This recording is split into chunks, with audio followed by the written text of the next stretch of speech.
up, Woodward. We are starting off your day with a brand new crew. Meet Broder. I can't control my arms sometimes. My limbs are just kind of flying. Detroit Kool-Aid. Fired up! Y'all got Kool-Aid. I'm fired up! But with the Wake Up Woodward crew, he's actually a part of the family. Flannel Sam. Ask me about my wiener! Okay. Along with JB and KG. Wake Up Woodward gets you all of your Detroit sports talk. Every morning, 8 to 10 a.m. Live on Woodward Sports. A show for Detroit, by Detroit, with people from Detroit. Tell Siri to set an alarm, because it's time to Wake Up Woodward. Oh, man. Welcome to Wake Up Woodward Chat family. Goodness gracious, Flannel Sam. That looks horrible. Yeah.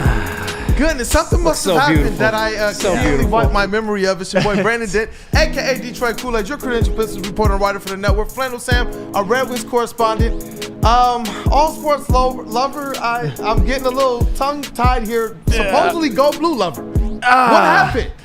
Well, made a nice friendly bet with our guy JB in the TD booth, and he's a Michigan State fan, as you guys know, and Michigan State went into Crisler Center and not only won, but won by double digits, and now I am just not okay. To quote the great My Chemical Romance, I'm not okay. I'm not okay. Anywho, we don't have to hear me sing anymore. But you know what, man? I was actually in the mood a little bit. I need my spirits picked up because that was harsh. But you know what? Shout out to the Red Wings for, some stuff. Shout out to the Pistons. Shout out. We'll talk more later. Some stuff. Shout out to the Pistons for a lot of stuff. I got the victory shades, but it's not their time right now. For this segment, my squad didn't win. Obviously, as you can see, evidently by Flannel Sam or whatever you want to call this. Get up over here, man. Yeah, no. And before I go or before Kool-Aid goes, we have to start, of course, with Mr. JB Smoove, because he needs to have his time to dissect the game as the fan of the victorious team and to talk a little smack. Whatever you want, JB. The floor is yours, and I just have to sit back and just take it. So, look, our Spartan chat family, I didn't even know half these people were Spartans. They hit me up like, yo, I was talking spicy all week. Kool-Aid and Flannel, get your stuff off, JB.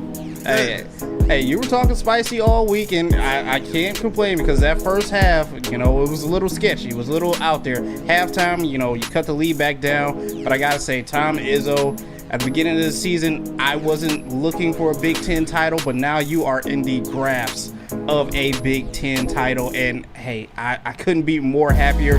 Shout out to Jace Richardson, Trey Holloman. Apparently, we figured out how to shoot some good timely threes out there, even though we were still 9 for 22, which once again, stop jacking up threes like this. But I will say somehow, some way, credit to Area 51 Wolverines players as well too, Golden and Wolf. Like, hey, they tried the best they could. They put in amazing numbers, amazing work. I believe one of them actually got married out on the floor as well too. So congratulations to them. But the real winners are the green and white. Shout out to Tom Izzo. We got to do this all again back at the Breslin Center. So, hey, rest up. And then once we bounce back, we taking it over again. 2-0. 2-0 against the Wolverines. That's what it's looking like this season. Well, it's funny that you mentioned that, too. And that's why I thought it was so imperative for Michigan to get this one on their home court. Because right now, seeing how Michigan looked at home against Michigan State, what's my confidence level that they're going to go into Breslin and get their get back? Not high. It's not high as of right now. And yeah, it was just, I'm having a tough time. Obviously, I'm having a tough time because I'm wearing a Michigan State shirt, but I'm conflicted because I don't want to kill Michigan too much because obviously that was a bad loss, but they're still having a great year. They've wildly exceeded my expectations. Everything that they want is still in front of them. And ultimately, the ultimate decider of what they do this season is how they perform in the NCAA tournament. However, I'm fan hurt like a mofo right now. So I'm going to try to be nice because Michigan doesn't deserve to be killed, but I am going to be critical and to point out a few things of where it went wrong. First off, you mentioned it at the beginning. Remember on Friday when I was talking about how each team had a glaring weakness? Michigan with turnovers and Michigan State with three-point shooting. Well, Michigan, their turnover problem reared its ugly head again. They had 15 turnovers to MSU's 11, so they were -4 in turnover differential, and they were -7 in points off turnovers. You can get away with that for much of the Big Ten season, but you can't do that against a quality opponent like Michigan State. And what made me want to just, I don't want to say it because it's going to sound offensive. I'll just say pull my hair out to be diplomatic about it. Why did Michigan State decide on that day at Crisler Center that they're going to remember how to shoot threes? Trey Holloman, 3 of 4. Are you kidding me? He remembered. Last year, he was a pretty good three-point shooter. This year, he wasn't. Remembered. Jeremy freaking Fears with a bank shot 3 to basically seal the game. Off the glass. 41% from 3 is what Michigan State was. 41%. On the season, they're still less than 30, but they come into Crisler and are just knocking them down. It was so freaking frustrating. And not only that, you mentioned Area 51, and I'll give some credit. Vlad Golden gave you 20. Danny Wolf gave you 11 points, 8 assists. But my issue with Area 51 was the fact that as a team, and it's not just Area 51's fault, but they can't allow this to happen, they were out-rebounded 34-25. Michigan State on the offensive glass out-rebounded Michigan 14-7. Doubled them up on the offensive glass. And what is further unacceptable is the leading rebounder in this game was Carson Cooper, who played 19 minutes. Vlad Golden and Danny Wolf played a combined 69 minutes. Nice, by the way. And neither of them could out-rebound Carson Cooper. Furthermore, if you want me to drive the knife in a little bit more for us Michigan fans and make Michigan State fans even happier, Jace Richardson, a 6'3 guard, played the exact same amount of minutes as Vlad Golden, a 7'1 center. And Jace Richardson out-rebounded Vlad Golden. That's Vlad Golden's kryptonite. Sometimes he's soft on the defensive glass. And oh, by the way, Vlad Golden, pick another game other than after an MSU loss to propose to your girlfriend. He's crashing Wait! out. Just wait! Crashing out. Wait a couple days. Wait until you beat, or maybe beat Rutgers on Tuesday. Oh, all right. I said that I wasn't going to get too mad because Michigan is still good.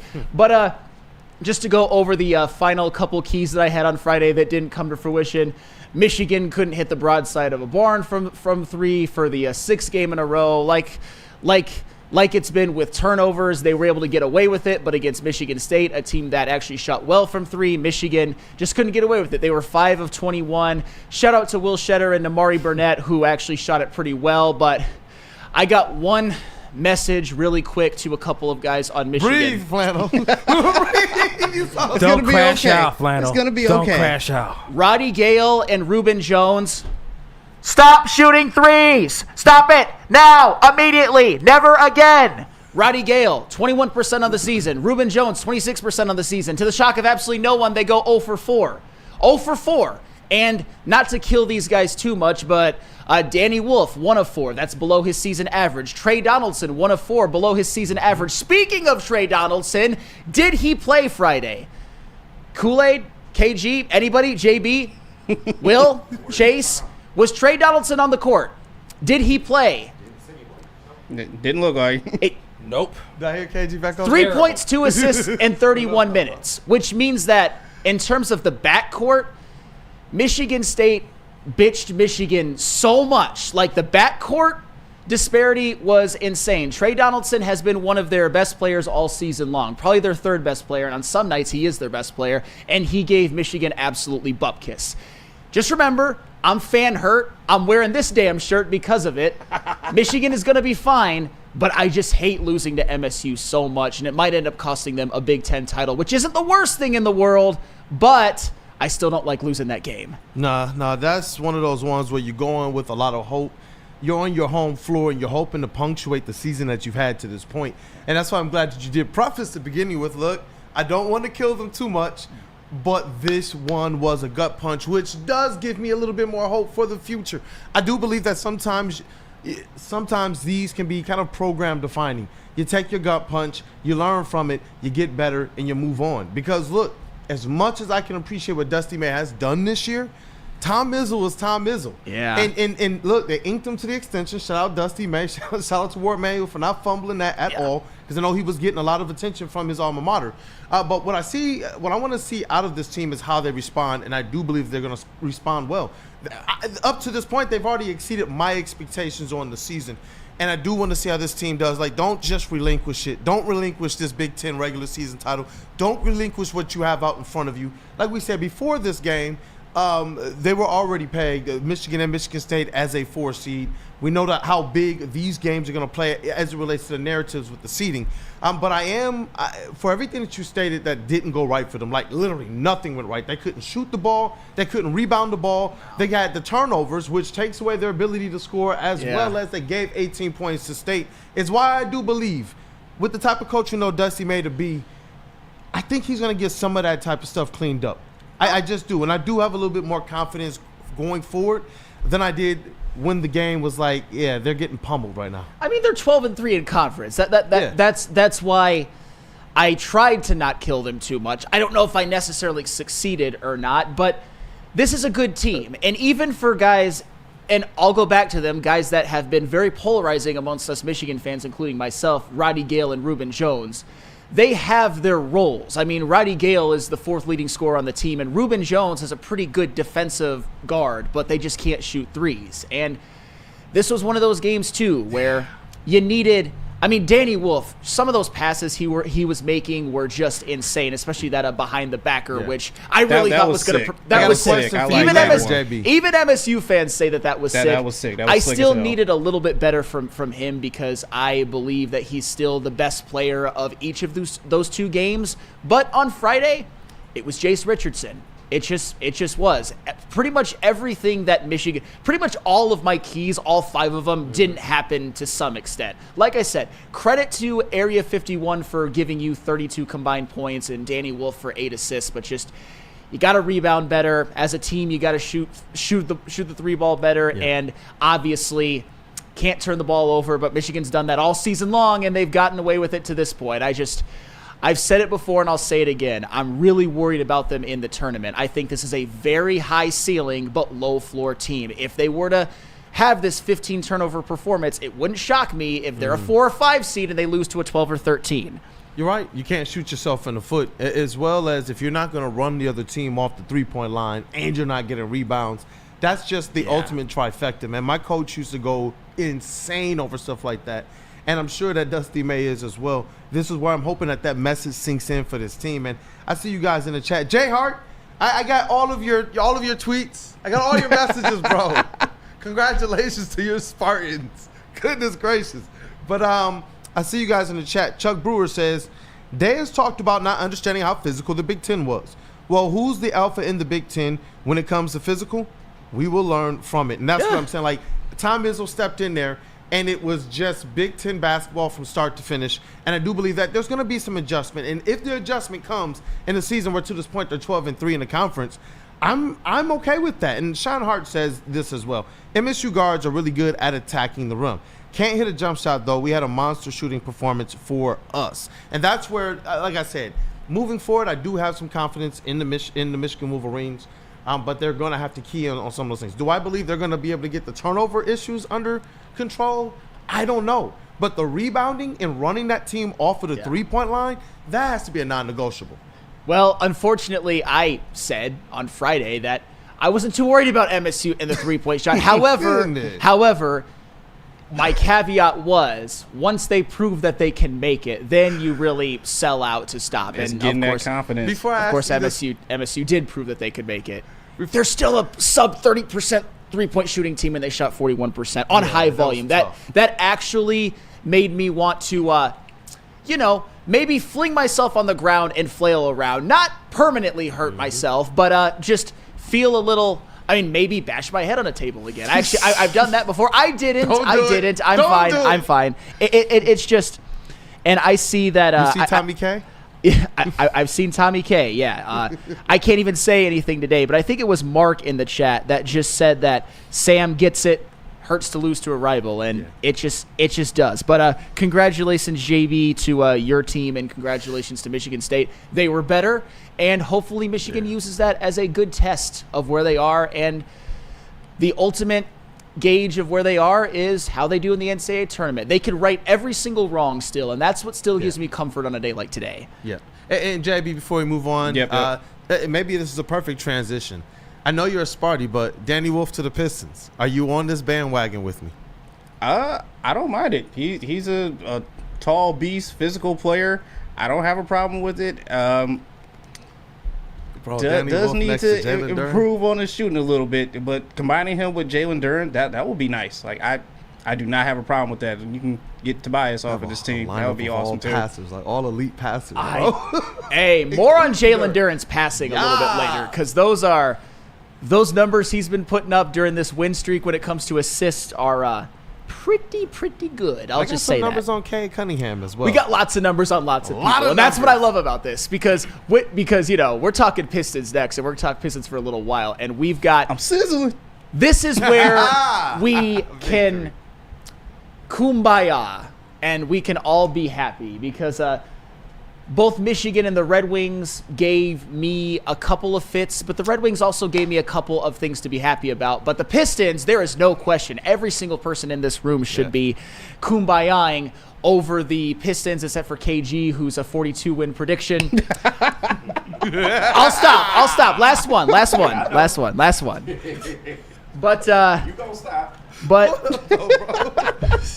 I see you, J Hart. He says I F with Danny Wolf. That's a Sparty, by the way. Yeah.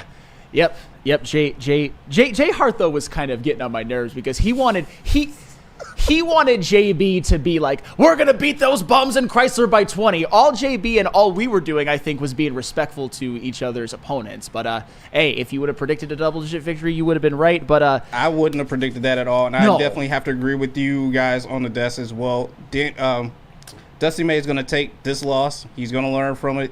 And I think next, in a couple days, he's going to come back a little bit more prepared. But I'm still trying to see that same outcome, no matter what. Spartans get the W. But I definitely will agree. Dusty May will come back more prepared for this type of matchup. Hey, voice of reason. Yep, voice of reason. Also, a lot of transfers that don't quite understand the rivalry yet. Hopefully they do now. But first, one thing that we all understand is the greatness of Feldman. And since 1996, Feldman Automotive has been driven to provide a fast, convenient, and first-class car buying experience called the Feldman Advantage. With 18 locations, there's a Feldman dealership in your backyard. Visit feldmanauto.com to find the location nearest you. Feldman Chevrolet, Detroit's #1 Chevy dealer.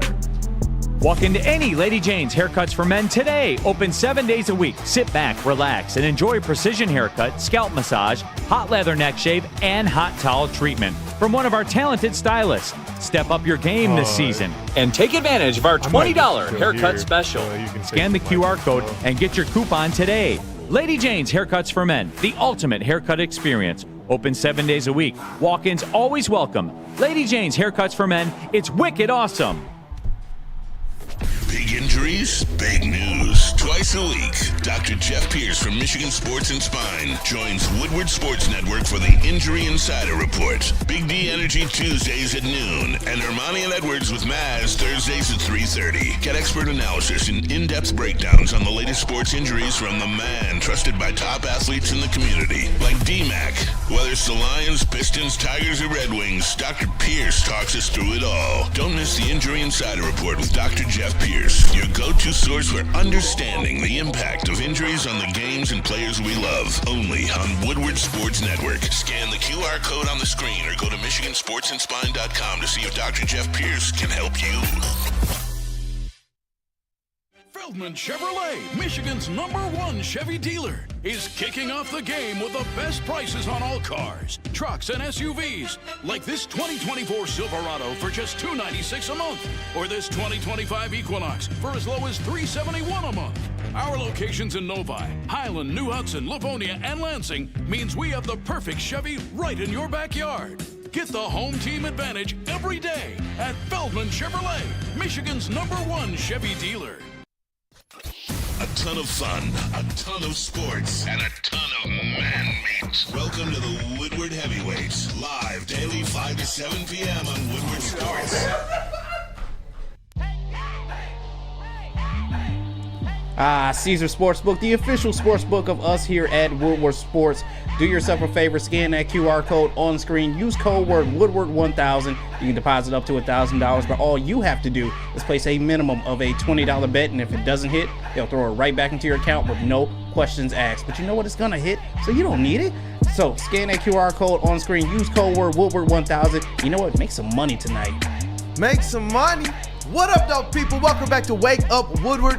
And you know what, man? Hey, no, bro, let that music ride, bro. Let's go. Because the Detroit Pistons, 2 dubs since All-Star break. And you know what? We heard from Cade Cunningham at the All-Star game, and we got to ask him, hey, bro, what is the mindset on the other side of All-Star break? Your goals have been reached. You're an All-Star. You're in positioning for the playoffs. He said, hit the ground running. We do not want to step out here and do what some of these other teams do and kind of ease back into it or ramp up or flip the switch. He was like, I just want to hit the ground running. I believe I'm the face of the league. Let's go take something. And that, to me, is what we've seen on display already in these first 2 games out of the break. Last night, the latest one, a victory over the Atlanta Hawks. Where is it at here? 148 to 143, and Cade Cunningham went absolutely ham. Flannel Sam. Oh, yes. Cade Cunningham with a couple of MVP statements on the weekend. Obviously, I love any time that a Pistons team can beat a Trae Young-led team. However, Trae Young did play well. It was a very good point guard battle, but I'm just happy that the Pistons were able to close that out, win a couple of games. Don't touch me, I'm sizzling. Hey, Cade Cunningham was sizzling this weekend. I'll give you a couple of numbers before Kool-Aid gives some of his, which we've got all the numbers here today. So if you want your Pistons numbers, come to Wake Up Woodward. Cade Cunningham on the weekend, 32 points per game, 12 assists per game, 62% field goal, 60% from 3, 86% from the free throw line. Just in these first couple of games coming out of the All-Star break, which included Cade Cunningham's first All-Star appearance, he seems to have he elevated his game to an even greater level. And you know I love that three-point percentage too, because I predicted a big three-point shooting half for Cade Cunningham. Hasn't disappointed so far. Keep giving that man some MVP consideration, because before you know it, him being number 3 might be more of the consensus than just on our list. We shall see. Hey, and you know what? I'm sitting here right now looking at the season series. Do you know how vital it is to have won now 3 games to 1 the season series over the Atlanta Hawks for the Detroit Pistons when you're talking about playoff positioning, when you talk about tiebreakers and such? And you know, the only thing here is winning 2 games and losing a half a game on the 5th seed. You're still 2 behind with the 4th seed. In contrast to the Red Wings, who fumbled a couple short victories, but stepped up and snagged the number 1 spot in the wild card. Yeah. So, but for the Pistons, I'm glad that they're just doing this, and this was what was emblazoned in their 125-110 victory over the Spurs. Handle your business. This is in their hands right now to go out there and push forward. And the reason why I say that is because of a guy like Cade Cunningham. And I'm so glad that you started with where you did when you look at his stats, because this is what I wanted to see out of him. When I look at Shea, when I look at Luka when he's in his bag, when you look at Nikola Jokic, these guys are guys that are able to go out there and get 30-plus points a game, and their assist numbers aren't suffering. Their playmaking and facilitation doesn't suffer. And you guys remember at the break, we're like, what do we want to see post? What I wanted to see was exactly what we saw last night. Take those few extra shots. I believe he's gotten more decisive. So remember at the beginning of the season, you're looking at 4 or 5 turnovers a game. Yeah. Over his last 10, that's more like 3.4, because he's been more decisive, giving himself more opportunities to make buckets. Why? Because he's that type of scorer.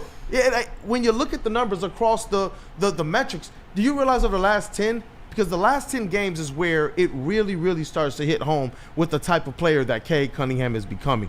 His last 10, 29.3 points, 10.1 assists, 5.6 rebounds. So as his scoring has gone up, his assists have gone up. And why? JB, you got those couple stats? Oh, yeah. Check out where Cade Cunningham ranks in the type of effect that he has on the game here. When you talk about the on-ball gravity of Cade Cunningham, the top 10 on-ball players in playmaking talent and on-ball gravity, Cade Cunningham is number 8 in the league according to Basketball Reference.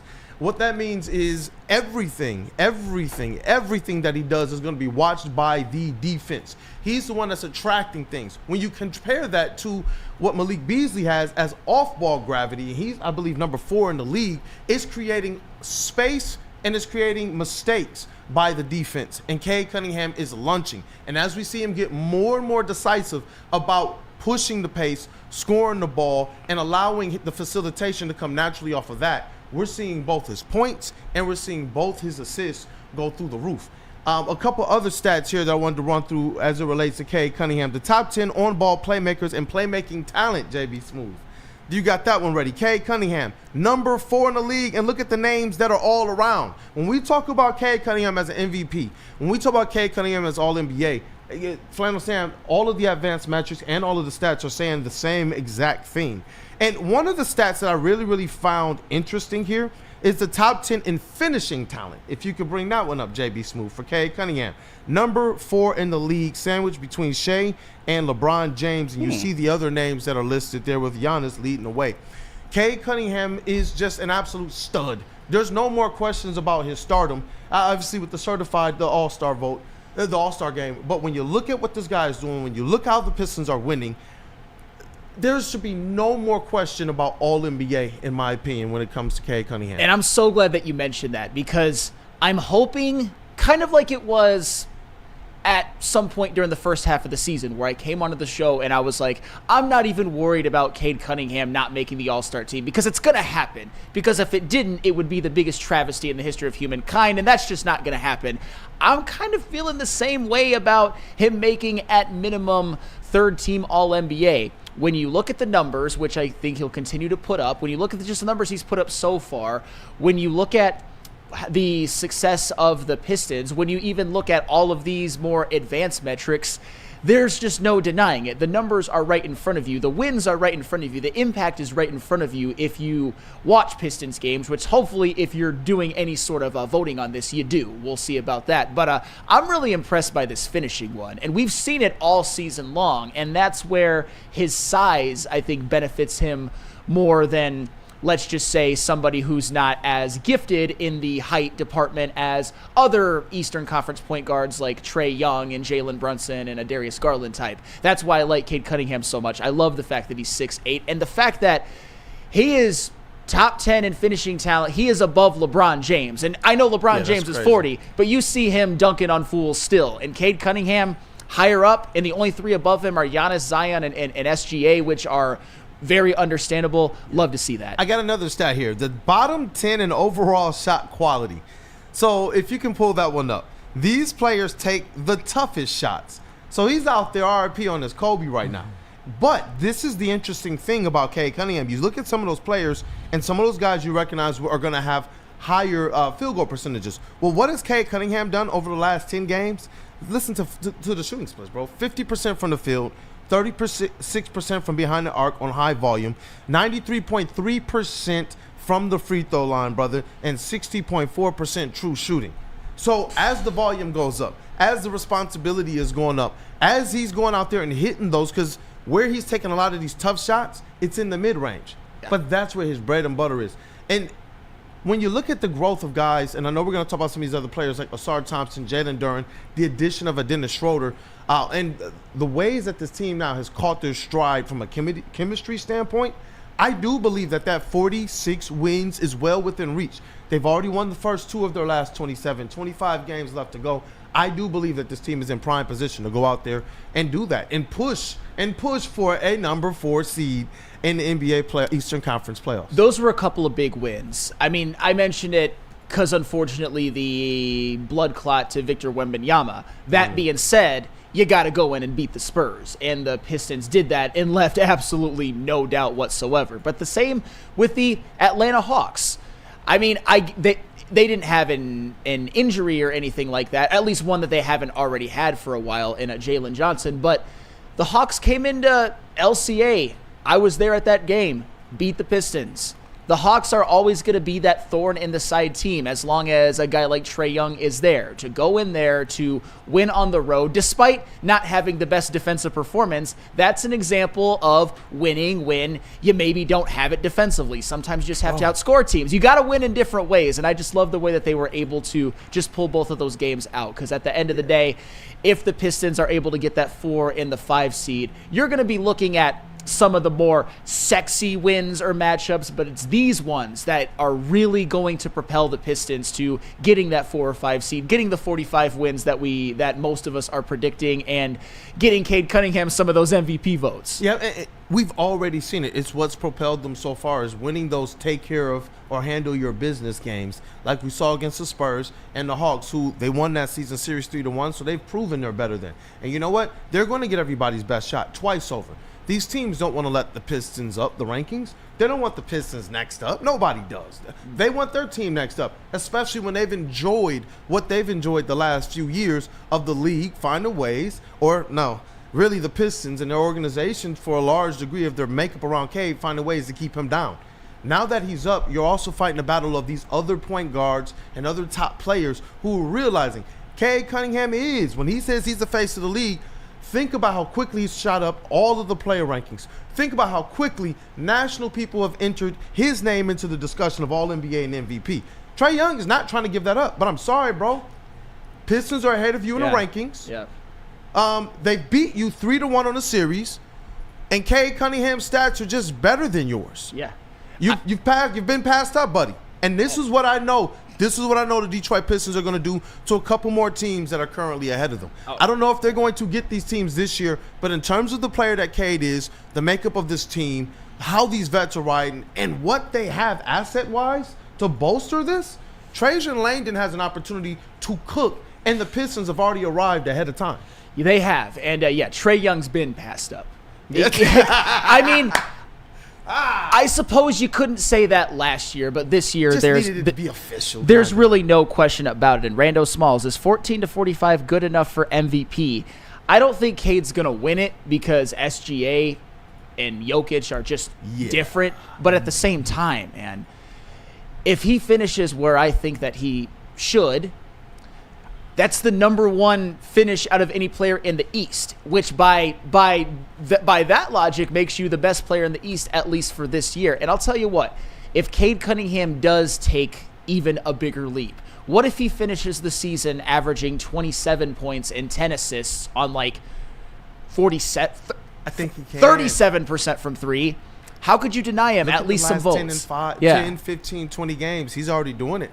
And as Chuck Brewer told us, 30 games, brother. That's the trick. That's what it is. It's no longer just a splash in the pan, man. Like I do believe that that's what we're gonna see. I think we're gonna see a Cade Cunningham that's averaging double by the end of the season. Oh my God, that would get me even more bricked up than I already am. But those are the reality. Is he should be taken seriously in the MVP race no matter what. But if you want to make your numbers just look that much better, averaging that double.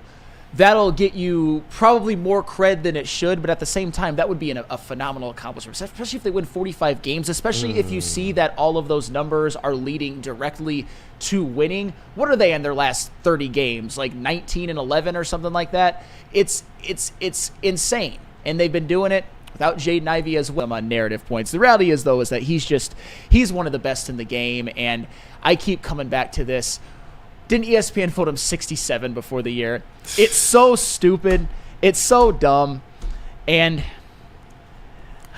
that's it. It leaves you kind of speechless, man. That's where I'm at. KG, what up, though, brother? What up? My brother's Detroit's number one draft pick. Hey, y'all know what it is. My brother's on the desk cooking, but just remember, the guy that you clowning over here for 42 is also the first guy, or one of the first guys, that said Cade Cunningham should be an all-NBA team selection, like, hands down. Like, I don't even know what we're talking about at this point. If he doesn't get at least a third team, I think that's an absolute travesty, and I don't care about the writers. Shout out to Rod. I do get the politics of it, but it's just, if you watch this guy and his level of play, then it makes no sense to me why you would keep him out. And, last week I also presented the question that, in the second half, does Cade Cunningham need to score a little bit more in order for the Pistons to retain that top 6 seed? And I think last night was a perfect example of that, because you probably don't win that game without Cade Cunningham having that offensive explosion. Like, I've never seen Cade just outright just go out there and just just put points on the board like he did last night. He had 29 at the half. He's somebody that normally gets his shots within the flow of the game, but he was able to go out there and just dominate, man. And whether it's in the paint, whether it's from three-point range, he just continues to be the player that the Pistons have needed for so long. They have their superstar. He is growing into a superstar before our eyes, and you love to see it, but it's also great when you're getting contributions from other people on this team. I mean, they are just the way they play is together, the ball movement, the defense. There's just so many elements of this team that they are just in a sync right now. They're in a rhythm. Malik Beasley having a great night last night. Dennis Schroeder, new addition to the team, coming up big late in that game.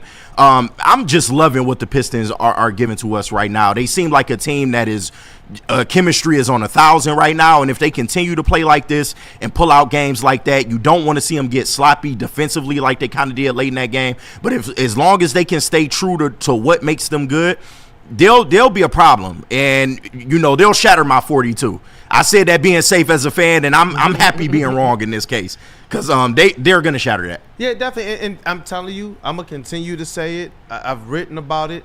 I answered it to your question last week. I believe Cade needs to be, and hear me out. It's not the word that you think. I do believe he needs to be a little bit more selfish. I do believe he needs to be exactly what we saw last night. That's what I've been pushing for. I do believe he's like the Shade type of player. He is your 30 points per game plus and your 10-point assists per game guy. That is what he is, and he shows that the efficiency doesn't drop. Everything improves when he has those types of games because he is a rhythm player. That is what he is, and the more time he has to get into a rhythm, the more you start to see everything. That's what I said. Look at the assist numbers too. As you plot the numbers going up and him being more decisive of a scorer and taking advantage of his spaces, that's where we're seeing the improvement. So it's not taking away from facilitation. It's just some of those turnovers earlier, when you look at the tape, he would hit the middle and he wasn't taking the mid-range. And people say, man, but we know Cade to be mid-range Cade. But he wasn't hitting it, he wasn't taking it, and he was looking more for certain lobs, certain passes out, and he was coming away with some errant turnovers. Now you see a lot less of those turnovers, but a lot more decisive shot taking, getting to the rack or passing it when he hits that middle. And that pick and roll game, it's just blossoming. It's like a trampoline. And this is why the Dennis Schroeder move is going to be so crucial for this team. You saw it late in the game last night with some of the sets that they were running, having Cade and Dennis out there together. The fact that his usage can come down and he can just go be that off-ball guard. And you said it on occasion with Jaden Ivey. Cade is good playing off-ball. Mm-hmm. He's somebody that can go get a bucket, and now we're seeing he can hit from anywhere on the floor. I mean, that hook shot in the paint is damn near money. Nah, man. He can hit the mid-range. He's hitting from three, pull-ups from three. But the Dennis Schroeder move is going to be so crucial because it brings his usage down and it allows Cade to go out there and just dominate the game how we know he can offensively. Yep, and I'm hoping that a little bit less usage, which is... when you're Cade Cunningham, you can't have the ball in your hand every single minute of like running the offense every single time up the floor. Hopefully a little bit less usage. Even if we want him to. Even if we want him to. With the Dennis Schroeder, which you saw last night, he was a ballin'. Hopefully that leads to even greater efficiency from Cade Cunningham, because if he can be that, oh Lord, I'm going probably a little bit too much, but I'll just say it. If he can ever become that like 50, 40, 90 type player as well, it's over. Yeah. It's his league. I'm talking best player in the world someday. And that's why I wanted to be able to highlight the shooting splits. And when you look at who he is as an off-ball shooter, getting players like Dennis Schroeder is going to help in that quest. That's why you got to have that type of guy. I'm hoping that there's a way that Dennis Schroeder is here next year and Jaden Ivey is here. I'm telling you, you can never have too much of those types of players that can aptly handle what it means to be a playmaker or a facilitator next to Cade Cunningham, allowing him to be in a position where sometimes his efficiency is a little bit better at the off ball. Man, those efficiency numbers from Cade this weekend though were insane, and you love to see it. But you know what else you also love to see? You love to see some of the other players stepping up as well, because Cade Cunningham was obviously the standout of the weekend, but he was not the only one who had themselves either a weekend or a game, because there were a lot. Cade got a lot of help from his friends as well. But first, a place where you can get some help from your friends, Les Stanford. It's the Les Stanford sign and drive sale. Watch out now. Get 2024 Envision for only $239 per month, or try out the 2025 Sierra Crew Cab Elevation for only $249 per month. Don't forget about the 2025 Hummer EV SUV for only $789 per month. $0 security deposit, $0 due at signing, $0 first payment, $0 acquisition fee. Get to Les Stanford today and check out their massive inventory at the sign and drive sale. Les Stanford, Buick and GMC, lesstanford.com. How do people feel about getting a Planet Fitness membership for $15 a month? How do they like working out in a clean and spacious gym that's filled with equipment for every workout? And how about free fitness training in the judgment-free zone that leaves them feeling energized all day long? Join Planet Fitness today with the free PF app, online or in club, and start getting that big fitness energy for $15 a month. WoodwardSports.com and click on Shop. Get the latest in Detroit sports apparel and exclusive Woodward Sports gear. WoodwardSports.com can get the whole team outfitted. Love the Pistons, Red Wings, and Tigers? We got something for you, too. Shop online at WoodwardSports.com. Stop searching for a vehicle and start finding one. Les Stanford Chevrolet Cadillac makes it easy. We harness the power of multiple dealerships and own the biggest selection of GM brands in the area to get you the car you need. With the Les Stanford Group, you'll have access to 4 different dealerships, providing you with more makes, more models, and more choices. We're connected to more than 1,000 vehicles, and with so many high-quality CPO vehicles available, you'll find new car quality at pre-owned prices. You can start and end your search at lesstanford.com today. Gives away more cash and prizes than Woodward Sports. You don't believe us? Here's our latest $10,000 winner. You guys posted, hey, if you guess all this stuff right, we'll give it's $10,000. I'm like, okay, well, why the hell not? And the winning doesn't stop there. How about our Outkick Your Coverage winner? I think you won. This guy's got a hot girl. Bigger prizes, bigger giveaways, cash, merch, tickets, and more. All from the biggest sports network in Detroit. No one does it bigger and better than Woodward Sports. Make sure you're following, liking, subscribing on Instagram, Facebook, X, and YouTube for your chances to share in the winning. From Detroit's #1 sports network, Woodward Sports. Hey, it is Planet Fitness, where your fitness is essential. They got 50+ Metro Detroit locations. You can get the cheapest membership at $15 a month if you only want to work out at your home gym and still meet all of your fitness goals. Or you can upgrade to the Black Card, get even more amenities, such as the ability to go to any Planet Fitness across the world, over 2,500 of them. Or you could bring a guest if you would like as well. Join today in club or online, or visit planetfitness.com. It's Planet Fitness, where your fitness is essential. Essential. What up, though, people? Welcome back to Wake Up Woodward. Yes, the victory shades are on, because yes, those Detroit Pistons won another 2 games over the weekend. They got a string of 4 straight home games now. So pack out LCA, y'all. It starts tonight with the LA Clippers at 7 o'clock. And I think that one's going to be a really, really good game. You want to see Cade Cunningham show out. And I do believe if you guys can be there and offer a lot of support from the crowd perspective, make LCA what we know, the type of advantage the Palace used to be, because this team has earned that now. Yeah. And you're right, KG, when you said earlier, it would be a travesty if he's not All-NBA. If you put Blake Griffin and Andre Drummond as our last 2 All-NBA guys, because we barely squeaked into the 8th seed just to get ceremoniously swept, but we know we have a squad right now that has a good opportunity to win at least 1 playoff game. Yeah. For the first time in I don't know how long. That sounds crazy to say. And he's the main reason behind that. And you know what, man? Cade Cunningham, he's so good, man. He's extending these segments now. He says, Chuck Brewer, I see you in the chat. He says, every time I watch Trey Young, I dislike him more. They have to get his head flailing when nobody's within 3 feet of him out of the game. And Cade Cunningham, though, ethical hooper. That's why I'm so glad he's learned to just play through the BS. You're going to call the fouls for me? You're not going to call the fouls for me. I'm just busting tail. That's just what I'm doing. I'm sizzling. Now, I couldn't agree with you more, Chuck. I cannot stand Trey Young. It's that's the thing, because I went to the game when the Hawks came to LCA and won, and I saw it very firsthand. That man was foul baiting up and down the floor. And then, of course, it's every time Trey Young plays. However, I have to give him his respect. He has played well both times and really had himself a heck of a game the first time around, which is why I'm glad, even though Trae Young played well, glad to see the Hawks take an L because I've never liked him and I don't like the Hawks as an extension of that. But speaking of the Cade Cunningham talk, and I know at some point I have to let it die. I have to stop being so protective, but I had one thought because we were having a very interesting talk in between segments, as we often do. And this is something I've been thinking about for a while. I don't want Cade Cunningham to win Most Improved Player. I don't at all. And here's why. Question mark? Obviously, we can see that Cade Cunningham has made some improvements in his game. He's taken it up to another level. However, I think it will give credence to the folks who acted like he hasn't really come on the scene until this year.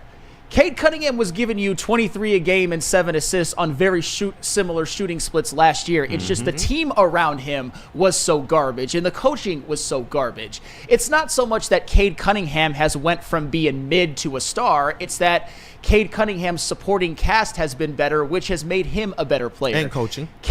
Coaching, of course. Man, how could I forget that again?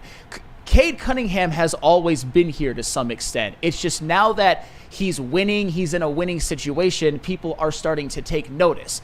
I don't want to hear the whole like, oh, I'm praising him this year because he's finally playing well and they're winning. I don't want to hear any of that. That's why I don't want Cade to win Most Improved Player because he was already really damn good before. And I'm not saying that Cade hasn't made improvements. It's just that this wasn't a one-year thing. He's been him ever since he stepped into the league. He's just getting better around him now. Yep. And there's just so many points that I'm just sitting here like, we can go this way with the Cade Cunningham discussion or this way. But the reality is this. I kind of agree with you in that. We've been on these front lines as it relates to who Cade Cunningham as a player since before they even drafted him. The Jalen Green discussion, we shut that down. There was no way we weren't entertaining that. Yeah. I remember that early on, Flannel. Shout out to Jeff Freddy as well, Rod Beard and everything. Shout out. We did all of the video breakdowns. He entered his rookie year and put up stats that only Michael Jordan put up as a rookie, and the league still looked at him and said, nah, that's on them. And so I do get it. For the spirit in which you're saying, no, you guys you don't deserve to clean up your mess. You don't deserve to act like Cade Cunningham hasn't been this guy all along, because he has been. And I'm telling you, look, Woodward Sports, we've been all through it.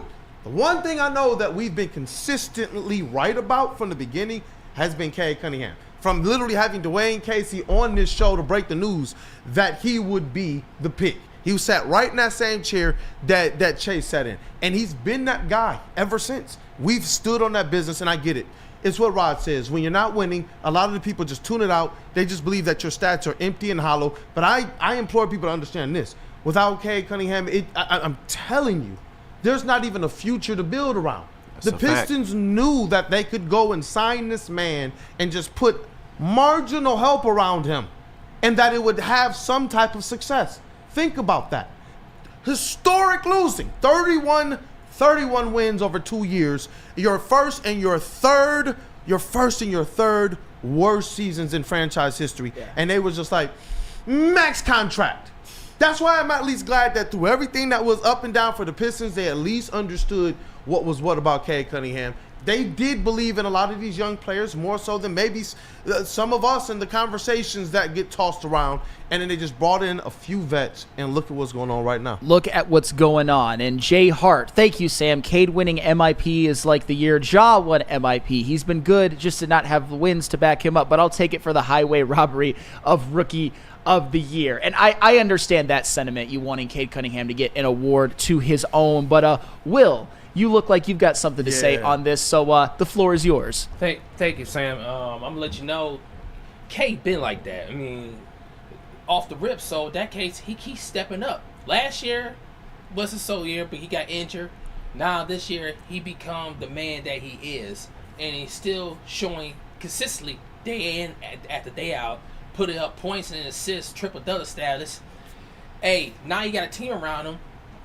He can do whatever he wants on or off the ball. So that case, I don't see nothing stopping him. Nothing stopping him. So the Pistons had to follow suit. What he leads by example. And that's what Cade is. He been like that. Hey, do you have a mic you can drop in there, brother? No, literally, like, yeah. He might physically drop a mic. Like, There we go. It's the connector, man. It's the connector that Cade Cunningham is. What up, though, Cade? Nah, Flannel, I get where you coming from, dog. I really do, because we been knew Cade was like this, much to what Will said. You can see it in his rookie season, and I still stand on the fact that he probably should have won Rookie of the Year. I mean, that second half of his rookie season was absolutely ridiculous, but I'm not mad that the NBA is finally realizing what the hell they have, because unfortunately you got to have the wins behind you, or else it's all for nothing. And the fact that Cade has made these type of improvements to his game in 4 years, like Cade's only been in the league for 4 years, really 3, because that second season he only played 12 games. He's in this improvement in 3 years. It's amazing, and he's only going to get better from here. He's still a very, very young player in this league. So, no, I think the NBA, you need to give him his motherfucking flowers. It's about damn time, and I want you to do that on the national stage. Give him the most improved player in the Player of the Year award.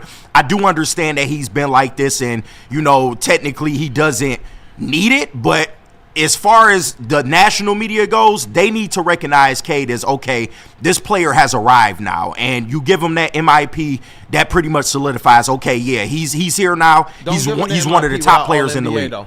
You said what? Don't give him MIP without All NBA this year. That part. I will throw the MIP back. Yeah. That part. Come on, bro. Yeah. Because that's a good point. Because if you were to tell me in terms of improvement that Cade didn't deserve All NBA last year and he deserved it this year, absolutely. Everybody would agree with that.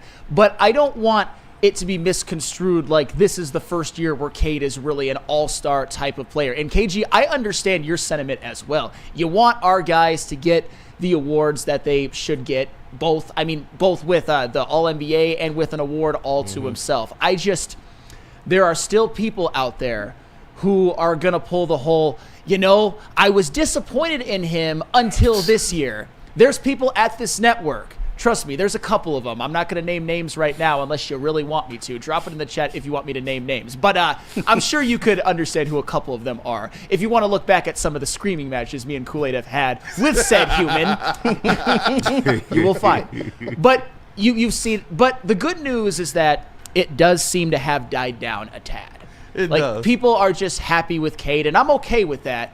But just have a little foresight. Even Mayor Dave Bean, he changed his tune about Cade Cunningham. Yeah, Dave Bing was hating. Yeah. Come on, Dave. Yeah. What you doing, bro? Yeah. What are you doing? No, I didn't. I'm doing an article on it, so I'm gonna get both of the comments and the statements when it's out there. We gotta have that as a segment. Bro, we ain't heard shit from him since he was the mayor, bro. And we barely remember that. So it's like, come on, Dave. That don't was do what that. was so surprising, and why those comments of his just kind of went out there. Everyone was like, "What?" He a little jealous. But look, Chuck Brewer said. He said last night the Detroit Pistons equaled their win total over the last 2 years combined. 31 wins for the Detroit Pistons right now. That is amazing, and they still have 25 games to go. Does anybody want to update where they think that they're going to land win total-wise? KG? I'll still go 45. No, we going to do this right. We going to wait for Rod to come back home. So don't worry. I got something for y'all this week. I got something for y'all. Don't worry about it. Well, you know what? Look, we got to talk about some of the other players that made this thing, this weekend, as fun as it's been, if you're a Pistons fan. And I'm hoping that fans get themselves down to LCA. Like, it's going to be a vibe. Well, it already is. Like, you guys have been to the games. Even when it's not packed, you can already see with the rising fans that's been there, and you've talked about it too, just the type of weapon LCA could be for these opposing teams walking in, and the boost that it can provide for our guys. If Cade is a rhythm guy doing this out there on the road, what happens if he's realistically getting the type of fan treatment, those MVP chants, the fans at the top of their lungs, Mason shouting Detroit basketball? I do believe that this we can. Hey, fan, I think we can add at least 1 or 2 wins. Oh, fans alone. Oh, absolutely. 100%. Go crazy. Hey, y'all better get in while it's cheap too, because Pistons about to be here for a while, so that price finna go up. Skyrocket. Yep. I've said it before and I've said it again. Every time Cade Cunningham steps to the free throw line, MVP chants. I'll be doing them when I'm there for sure. Because if he keeps playing like this, he's going to get some consideration even amongst the national media, because at some point you gotta just get to the point where you can't be denied. And I think Cade is at that point already, but imagine if he can go to an even greater level. But talk more Pistons when we come back. And we're also going to get to the Red Wings at about 9:15 or so, because we haven't forgot about them, because they had themselves an eventful weekend as well. But first, tell us about merch. As Kool-Aid said, pack out LCA with some Pistons gear, which we have on WoodwardSports.com. All you got to do is click on that shop tab. I'm looking at it right now. We got the sweatshirts out there. We got the t-shirts as well. You can't forget about the Woodward Pistons shirts and gear as well. Deck out LCA with that Pistons gear, and as Flannel said, when Cade steps to that line, you better be chanting MVP. Let's go. How do people feel about getting a Planet Fitness membership for $15 a month? How do they like working out in a clean and spacious gym that's filled with equipment for every workout? And how about free fitness training in the judgment-free zone that leaves them feeling energized all day long? Join Planet Fitness today with the free PF app, online or in club, and start getting that big fitness energy for $15 a month. Head to WoodwardSports.com and click on Shop. Get the latest in Detroit sports apparel and exclusive Woodward Sports gear. WoodwardSports.com can get the whole team outfitted. Love the Pistons, Red Wings, and Tigers? We got something for you, too. Shop online at WoodwardSports.com. Feldman Chevrolet, Michigan's #1 Chevy dealer, is kicking off the game with the best prices on all cars, trucks, and SUVs, like this 2024 Silverado for just $296 a month, or this 2025 Equinox for as low as $371 a month. Our locations in Novi, Highland, New Hudson, Livonia, and Lansing means we have the perfect Chevy right in your backyard. Get the home team advantage every day at Feldman Chevrolet, Michigan's #1 Chevy dealer. A ton of fun, a ton of sports, and a ton of man-meat. Welcome to the Woodward Heavyweights, live daily 5 to 7 p.m. on Woodward Sports. I hope you got railed this weekend at the Jars Cannabis Rail Jam that was out in Utica. I showed up. D-Mac and Stick were there. They had their live broadcast. And the guys, they put on one hell of a show. It was quite impressive. I know we got some stuff up on socials right now, but the guys were showing out. I'll tell you right now, they were coming off doing big tricks, and they were actually handing out cash, straight cash to them if they pulled off a big trick. I seen a couple people walk out of there with a couple $100. So shouts out to them as well too. Jars Rail Jam, it was cool. It was epic. Go back and check it out. The video is up on YouTube right now. We also got some clips all over social, but shout out to Jars, man. Rail Jam was amazing. Hey, what up, though? Welcome back. It is Wake Up Woodward. Thank you, chat family, for kicking off the day with the WUW Crew. If you haven't already, go ahead and smash that like button to support. It goes a long way for us. And you know what? Before we talk about, Cade and his teammates and how this Pistons squad is gelling, the chemistry is just right, and they're having some major success.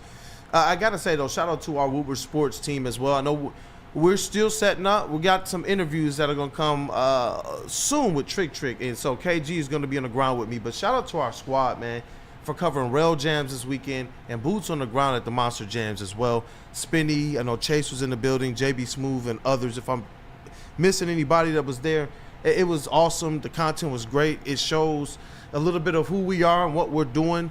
And I just wanted to be able to make sure that I took the time to acknowledge you guys and your contributions. Yep, shout out to you. Shout out to you guys at the Monster Jam. It looked like an absolute blast. Chase was telling me a little bit of it in the back. Sounded like a great time. And speaking of shout outs, on a Friday night, I had to, and it interfered with a little bit of the game, but I found a way to watch. There was a, I don't know why my wife's company does this, but they were having a bit of a party, like an office party, and I met this really cool dude. His name's Jake Van Dyke. We were talking about sports while everybody else was kind of talking about everything else. So, Jake, you kind of saved me there from being the guy who didn't know anybody. We just got to chill for a little bit. So, shout out. He's a viewer of the show. He enjoys what we do. So, shout out to you, Jake Van Dyke. Have yourself a day. JVD. Yep. Dope. But we got to get into these teammates, because as much as we've seen Cade Cunningham make that leap, it's been because this team is truly a good team. You look at Cade Cunningham, JB Bickerstaff,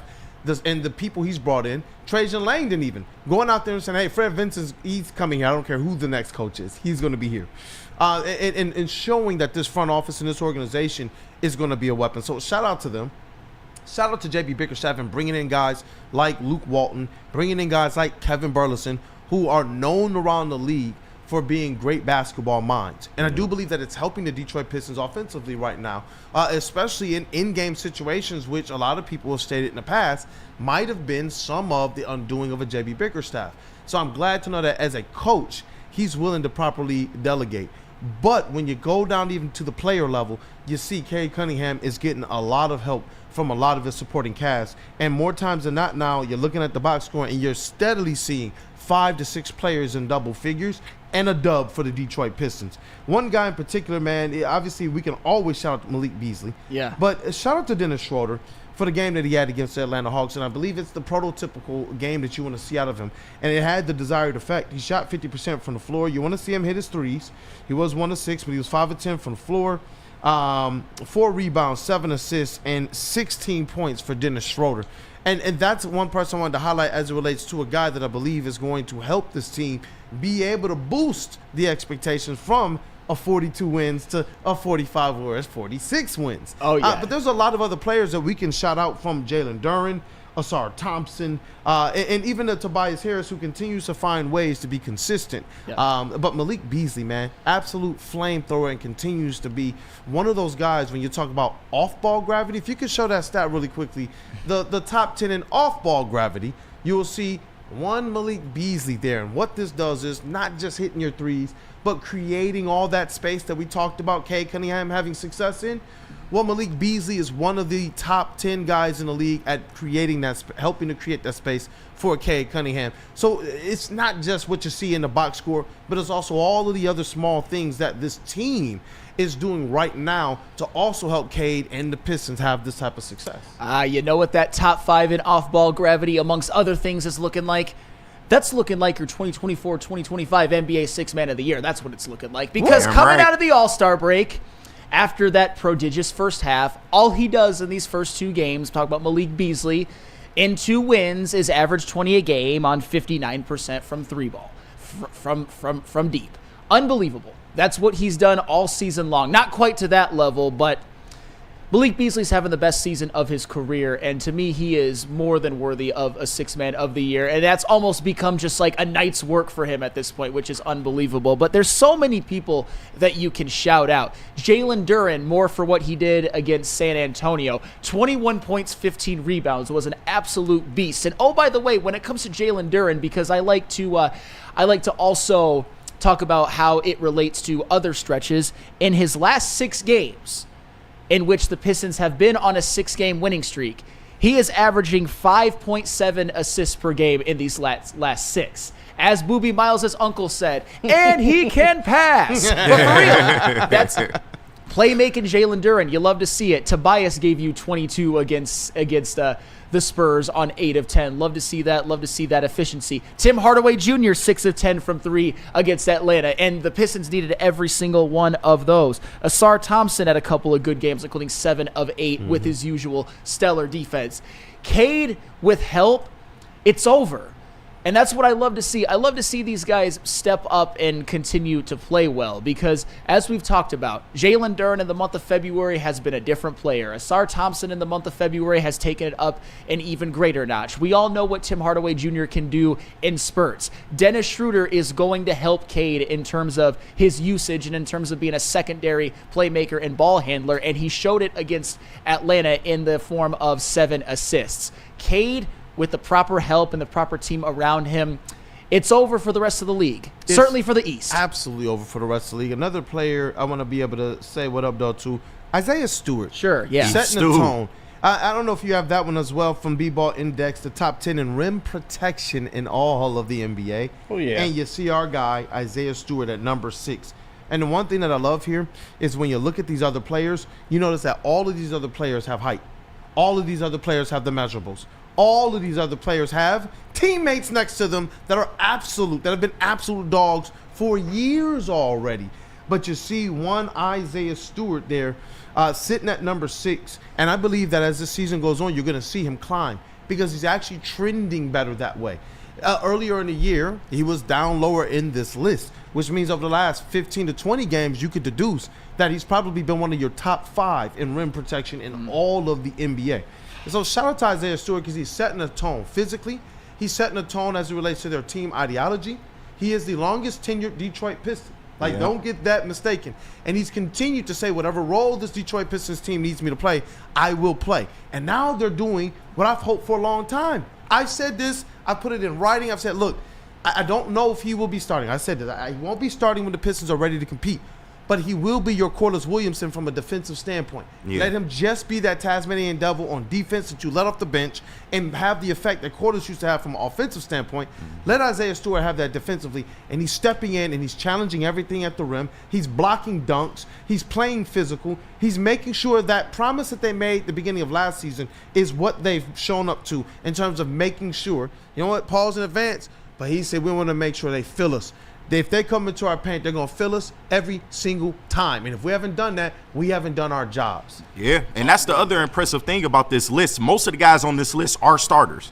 For him to be doing that off the bench, oh, my God, it is absolutely amazing. Oh, you're right. I've said it once. I'll say it again because I think I was talking with Anson last week. He's the heart and soul of this team. And at this point, I don't think you can move him. Like, even if a deal were to come up, I think that he's contributed so much to this locker room in terms of just the energy he brings night in, night out, being a on-the-floor leader, leading the way defensively. He's a big part of what the Pistons do, man, and he needs to be here for a long time. He's the heart and soul. Absolutely. And shout out to our brother Jeff Iafredi because we had a discussion, me and him, back in a previous version of the show at Feldman, by the way, shout out Feldman, in which he was arguing for Stu's extension and I was arguing against.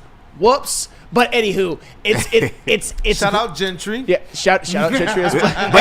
Definitely shout out Gentry. But listen, at that time, it probably made a little more sense to argue against it. But now, seeing that he has help around him and seeing how he's evolved as a defensive player, it makes sense to keep him. I told people then the money he was being paid was the money that other teams were giving backup centers. That's just where the league was trending. And when you do look at his contract now in comparison to others, it's a really good deal. The problem is, with the improvements he's making right now, he about to get a raise in a couple of years. This is the thing is there's not a team in the NBA who wouldn't want somebody like Isaiah Stewart, particularly look at this list. Not only do you see 7-footers galore, you see 7-footers with a name higher than 1 in their inches column. Yeah. Wow, that's a big pause, but you understand what I'm talking about. We're talking like Victor. We're talking Victor Wembanyama. We're talking Kristaps Porzingis. We're talking multiple-time Defensive Player of the Year Rudy Gobert, whether you think he deserves it or not. We're talking about Walker Kessler, who is one of the top guys in terms of block shots ever since he entered the league. We're talking about Jared Allen. We're talking about Donovan Clingan, who's one of the top shot blockers as a rookie. He is 4 inches shorter, Isaiah Stewart, than probably the second shortest guy on that list, which is probably Daniel Gafford. Listed 4 inches shorter. Listed, because might be. I know. He doesn't look as tall as his listing. And do you know what else? Like Ben Wallace. Do you know what else I love about this list? Selfishly, Daniel Gafford, number 1. Cade Cunningham did not have any problems getting to the rim and finishing over Daniel Gafford during the game against the Mavericks. I was there in person. It was highway. It was just like a free pass to the rim. And Daniel Gafford, even though he is a good rim protector, had no answers for Cade, which lends even more credence to Cade being one of the best finishers at the rim in the NBA. But shout out Isaiah Stewart. Plays above his size more than honestly, right now, probably more than anybody in the league right now. What up, though, KG? Because you were talking about a lot of these players that you're feeling from as it relates to the team around Cade Cunningham. Obviously, Dennis Schroeder and what he's able to do with the usage, Malik Beasley and what he's able to do. But Asar Thompson, man. Yeah. Asar Thompson continues to just be that guy, and I do believe he's going to continue to be a guy that, whether he's getting the usage or not, you're going to know you're going to know that he's the better of the twins. No, he's a force, and I've said it he's a defensive weapon. You can deploy him 1 through 5. He goes out there, he gives you all the effort that he can give you, and now his scoring is start to become, a part of his game as well. He can drive to the rim at will. The Pistons got some really early buckets just off of Sar Thompson being in the right place at the right time, driving to the hoop and putting it in, man. If he can improve his shooting a little bit, and I know I'm not saying this year, but I think this is something over time that he can work on. If he can improve his shooting just to a marginal degree, he is going to be a real problem for years to come, being a two-way threat in this league. Because he gives you everything that you can ask for. Like I said, he goes out there, he defends whoever you put him on, and offensively he can get to the basket at will. He has vision, being able to drive and kick, to pass accurately. I really like what I've seen from Asar Thompson, the growth from him. And he's making a real argument to where I don't know if you want to take him out of the starting lineup, even when Jaden Ivey comes back. No, not at all, man. Like he's a guy who I was looking for the stat because I don't necessarily want to get it wrong, but he's a guy who I believe he has his career high in steals, a steal in I believe 13 straight games. When you look at what his defense has been, especially since January 1, he's been one of the best. I wish I had these stats from B-Ball Index on Asar's defense. I forgot to get those. Because you're going to see this guy in the top 3 of a lot of these advanced metrics, including the D. LeBron, who is the point of attack guy. Hey, listen, I am disrupting everything. His disruption aspect is insane. And I do believe as they find ways to get him more minutes, and I get it, they're ramping him up. You don't want to do anything that will go against him being able to have a long-term career. Especially dealing with the blood clot. So they're going through a process with him. And I remember earlier in the season, he was on a minutes restriction of 20 minutes. That has lifted a little bit. But I do believe that as we see him be able to be that player that can approach consistently 30 to 35 minutes a game, because he's just one of those guys that fits in by osmosis. He's not trying to go out there and get 20. But if the team says, bro, we need you to go out there and get 20, he can go out there and get you 20. Yeah. And even with the improvement he needs to make with his three-point shot, he's just proven to be, like you said, KG, just one of the most effective two-way players, I'm going to say it, in the league, period. Yeah, and he gives you a lot in those, little amount of minutes. To be honest, I don't want to really exceed him or see him exceed 30, because I think if you can deploy him 30 minutes a night, that's pretty damn good for what he gives you in that amount of time. And then you have other good defenders on this team to where you don't have to rely on Asar Thompson to just be your sole defender to go out there and get stops every single game. So I do like the fact that they're revving him up, but if he gets to around 30 minutes, I think that's the sweet spot. Ooh, and I'm glad that I found this stat because, we've seen it with Asar Thompson. Even now, he's not getting a ton of minutes. He usually hovers between like the 25, 27 or such. And we've seen his efficiency, both offensively and defensively, just skyrocket, particularly offensively because he was always a great defensive player. I'll just say this. His per 36, very kind to Mr. Asar Thompson. Per 36 minutes, averaging 16 points and let me see, 8.6 rebounds, 2.9 steals per 36 minutes. Gracious. Told you, he give you a lot. Last a little night, bit of time. 17 minutes, 14 points. Right. Yeah. No. Let me, in 7 of 8 from the field. 7 of 8 from the field, yeah. Shit, the Pistons' first, I think, 6 points were him.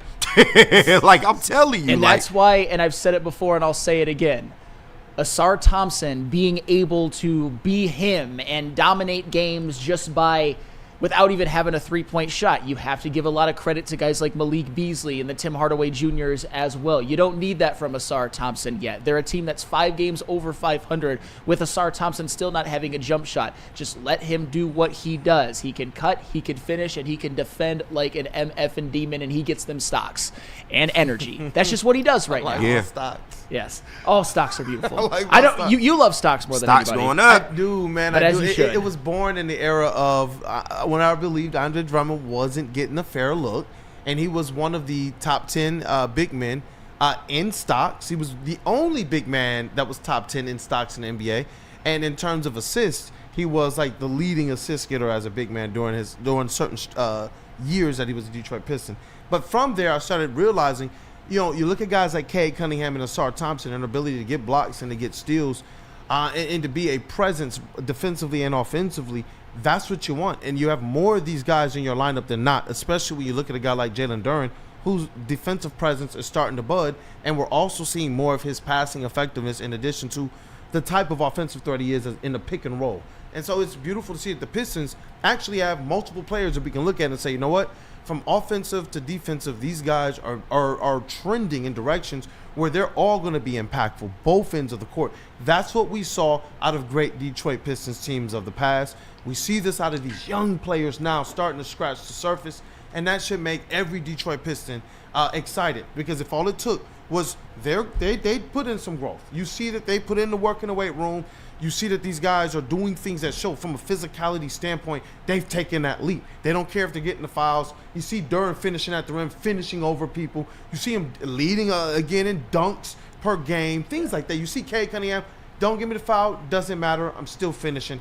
It's a beautiful thing to see with the Pistons right now. Beautiful thing to see with the Pistons. And speaking of, I don't want to say beautiful this weekend, it was certainly a interesting weekend for the Detroit Red Wings, and we've got to talk about that because they had on paper a successful weekend, but there's a lot of context behind that, and we're going to break that all down in just on the other side of the break. But first, tell us about Lady Jane's. And well, at Lady Jane's, we take the pride of getting a haircut. Our talented stylist will deliver an industry-leading haircut, a relaxing scalp massage, my favorite, that hot lather neck shave, and a hot towel treatment. Make sure you guys, there's no tuck shows going on here. Open 7 days a week, walk in anytime. Lady Jane's Haircuts for Men, it's wicked awesome. How do people feel about getting a Planet Fitness membership for $15 a month? How do they like working out in a clean and spacious gym that's filled with equipment for every workout? And how about free fitness training in the judgment-free zone that leaves them feeling energized all day long? Join Planet Fitness today with the free PF app, online or in club, and start getting that big fitness energy for $15 a month. Love Woodward Sports? Love wearing clothes? Then you should be wearing Woodward Sports clothes. Check out our full line of merch at woodwardsports.com. Just click on shop. We have all your favorite designs, like Dan Campbell kneecaps, Woodward golf, and of course, our own logoed out merchandise. Men, women, infants, kids all love Woodward Sports. Impress your friends. Impress your boss. Impress your dog. Buy Woodward Sports merch today. Stop searching for a vehicle and start finding one. Les Stanford Chevrolet Cadillac makes it easy. We harness the power of multiple dealerships and own the biggest selection of GM brands in the area to get you the car you need. With the Les Stanford Group, you'll have access to 4 different dealerships, providing you with more makes, more models, and more choices. We're connected to more than 1,000 vehicles. And with so many high-quality CPO vehicles available, you'll find new car quality at pre-owned prices. You can start and end your search at lesstanford.com today. Gives away more cash and prizes than Woodward Sports. You don't believe us? Here's our latest $10,000 winner. You know, you guys posted, hey, if you guess all this stuff right, we'll give it's $10,000. I'm like, okay, well, why the hell not? And the winning doesn't stop there. How about our Outkick Your Coverage winner? I think you won. We got Tully, everybody. This guy's got a hot girl. Bigger prizes, bigger giveaways, cash, merch, tickets, and more. All from the biggest sports network in Detroit. No one does it bigger and better than Woodward Sports. Make sure you're following, liking, subscribing on Instagram, Facebook, X, and YouTube for your chances to share in the winning. From Detroit's #1 sports network, Woodward Sports. It's too good to be true. Hey, attention sports fans. Don't miss out on expert sports injury insights with Dr. Jeff Pierce of Michigan Sports and Spine. You got to join a Secret Sauce, Mr. Dr. Jeff Pierce, every Tuesday on Big D Energy and every Thursday on Ermanni and Edwards, where he's offering you top-notch injury advice. Y'all got to trust the guy that D-Mac is trusting. Dr. Jeff Pierce is here to keep you in the game and performing at your best. For more information, visit MichiganSportsAndSpine.com or call 248-426-9944. And you know what? Welcome back. It is Wake Up Woodward. I don't know whether to have the victory shades on or not, Flannel Sam, because as you know, the Detroit Pistons won 2 games and lost ground as it relates to the 5th seed. the Detroit Red Wings won no games in regulation, but actually moved up the standings and sit in that first wild card spot. So I guess we definitely can, because they gained some points and they moved up. But you got to break down this kind of, I don't know, is it wacky, wild weekend from the Detroit Red Wings where, you know what, ultimately the results are positive. Wacky wild weekend is the best way to put it, honestly, because this was the perfect example of, if you would have told me before the weekend had started that the Red Wings would finish with 3 points, you'd lose in overtime to Minnesota, and you'd win against Anaheim, I would have taken that. I would have been like, okay, that's a solid result. Minnesota's a good team. Anaheim's a very winnable game. You took care of business. But this is the example of how it happened is more the story than anything, because by no means was this a bad weekend for the Red Wings. They just left a lot on the table. Could end up being really big down the road, but we'll get to that in a second. I look at this, isn't that the old Clint Eastwood movie, The Good, the Bad, and the Ugly? Somebody in the chat point that out. That is correct. But that was the week. That was basically what it was for the Detroit Red Wings. And you know what? I'm going to start with the good, because I'm in a good mood, and ultimately they did get 3 out of 4 possible points. The Red Wings continue to be, as they've been all season, power play demons. 5 of 9 on the weekend, drew 9 penalties, which is incredible, by the way, converted on 5 of them, 56%, and 80% on the penalty kill as well. That's really good. That's actually more than really good. That is effing phenomenal, and you'd expect to get 4 points with that kind of a result in 2 games, but more on that in just a second. And the Red Wings, as I said, have been demons on the power play all season long. They're second in the NHL. Lucas Raymond got himself a power play goal. Dylan Larkin got a power play goal. And Lucas Raymond, by the way, is second in the NHL in power play points. And Dylan Larkin is tied for first in the NHL in power play goals with Braden Point and Jake Gunsel. So that is all well and good. They scored on the power play, more on other people who showed up a little bit later, but I want to really highlight the power play and the PK. The bad, though, I would say goaltending. And I'm not going to kill Cam Talbot too much for his performance against the Wild. He was getting ambushed with shots. I don't think the defense did him a ton of favors, because the Wild outshot the Red Wings 39-30. Cam Talbot saved 35 of them. But the problem is, and I'll start with Cam Talbot, is that you're seeing a bit of a regression to the mean from Alex Lyon and Cam Talbot. They had that stretch of 6 games where both of them were hotter than fish grease, and now they're both kind of been bad lately. Last 3 games, Cam Talbot with an .863 save percentage, and Alex Lyon this weekend as well was not very good against Anaheim, and in his past 2 games, he has a save percentage of .806, which is morbid. So the goaltending hasn't been great. But what was really ugly about this weekend was the blowing of two-goal third-period leads. Think about these scenarios, and I want to paint this picture. I'm going to go Flannel Angelo on you right now. That's right. Just imagine this. One game against the Minnesota Wild, you're on a power play. There's 7:20 left in the third period. You're ahead by 2. Against the Anaheim Ducks, 2.5 minutes left in that game, you're up by 2. You win neither of those games in regulation. That can't happen. That is wholly unacceptable. And oh, by the way, one of those games you blow, and then you lose in overtime as well. Thank goodness for Patrick Kane, by the way, though, for saving our ass against Anaheim. And Patrick Kane and Chase, I know you'll back me up, and I know you guys as well. Doesn't it seem like damn near every time there's a big overtime or shootout goal, it's Patrick Kane that gets it done? Yep. And by the way, the numbers actually into the lead for the record, right? Shootout goals. Oh, he's been had that. Yeah, he's been had that. But the numbers actually play that out. Since December 7th of last year, he has either ended a game in overtime or with a shootout goal 9 times. That is by far the most on the Red Wings. So shout out to Patrick Kane. Shout out to Alex DeBrincat as well, getting a couple of goals. Already 1 goal away from his last season total at 26 in 57 games last year, 27 in 82. Shout out Marco Kasper as well. There was a lot of good, particularly with a lot of the offensive players that we like and are becoming stars like Raymond, Larkin, even DeBrincat and Casper, even though DeBrincat's a little bit different and Casper's a little younger. But that's why I say it was an up and down weekend. It was the good, the bad, and the ugly. Should have came up with 2 regulation wins. Instead, got a very solid and serviceable 3 points, but you left a lot on the table.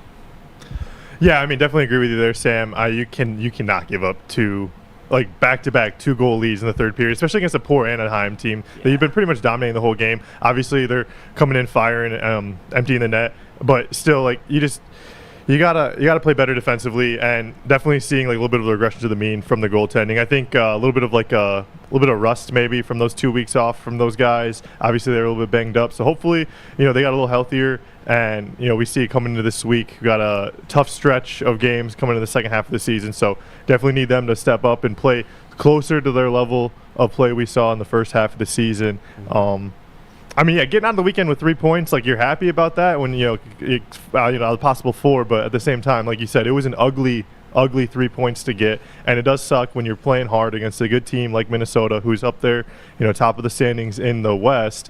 And you end up losing that game in overtime. We were at Monster Jam, so I didn't really get to see that game as much. But we were up in the suites club level. We saw 2-goal lead in the third period, and we were all right, feeling pretty good about this. DeBrincat played really well. We were seeing his highlights, laying the body out there too. Getting physical. Oh, I forgot who it was, who he just flattened. It was right behind the net. And then Marco Casper yesterday too, just hit the reverse hit on the boards against Radko Gudas, who pretty much made a name for himself last year in the playoffs, or the last 2 years for Florida, just laying the body down. So you're trying to take away the good from this weekend, but like you said, a lot of ugly, but 3 points, you got to keep fighting hard. And if they just keep playing, if they keep playing the way they did the first 2 periods, then this is gonna be a tough team for anyone to beat throughout this second half of the season. You got to tighten up in the third period, though. Oh yeah, those third periods were about as bad as they come. But if you're talking about getting up 3-1 against the Wild, the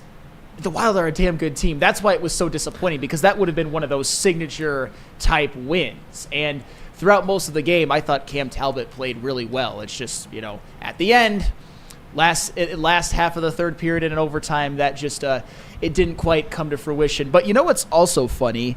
You mentioned it at the beginning. If you just look at the standings, the Red Wings getting those 3 points, even though it wasn't exactly how you wanted to get them, they're in a really nice spot right now. They separated themselves from the Blue Jackets too.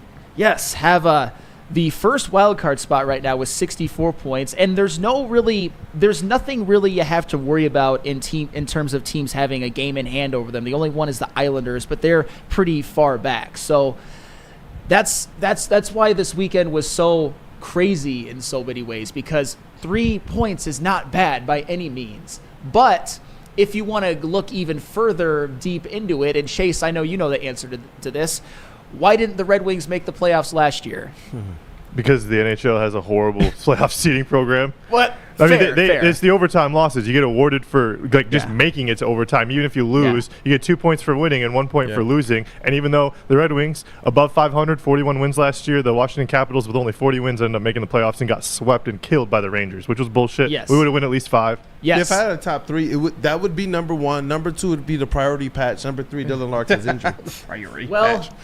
The thing that I wanted to bring up, and Chase, you're 100% right, though, is that it was regulation wins. That was the tiebreaker that ultimately left the Red Wings out. And that's why, as much as that win and Patrick Kane having yet another clutch moment in his storybook Hall of Fame career was awesome, you should have had 2 regulation wins this weekend, and you had none. 100%. I don't know if I've ever seen a weekend like this in recent memory, in terms of so much good happened, but you left so much on the table. Especially now, it is setting in, especially when you contrast it with last year and how that wound up. And all of us sitting here like, we won, but we lost. And it was largely because of how they distribute those points. And that's where you're happy that you got some points. You're happy that you put some separation there. But as it relates to, like we talked about with the Pistons, going up 3-1 over Atlanta Hawks, a team that if the Hawks make a surge, you're going to be grateful and glad that the Pistons have those tiebreaker kind of metrics in hand. And you really want the Red Wings to be able to pick up a couple more, especially if regulation wins can be a deciding factor. Yeah, I mean, the fact that we're still kind of fighting for like wild card positioning and not, top 3 standings in our division, it is really important to win these games in regulation because we have the toughest remaining strength of schedule in this second half of the season. And some of the teams that we're competing against for these wild card positions, like Ottawa, like Montreal in the Atlantic Division, they're in the bottom half, like 27th, 28th, 30th ranked strength of schedule remaining. So they have a much easier road ahead. The Red Wings are going to have to play locked in. You have to, full 60 minutes of hockey. But, I mean, if we're able to ride out this stretch and stay competitive, sneak into the playoffs, with this stretch of games we have, this is going to be this team is going to be firing. They're going to be a really tough out, and that's if we get in, that's why I'm saying pencil us into the second round because this team is going to be playing hard, physical, playoff level hockey all throughout the second half of the season, leading into the playoffs. And they're going to have that momentum. You look happier, Flannel. Well, call me a slappy. Call me a slappy. Yeah, which I am right now.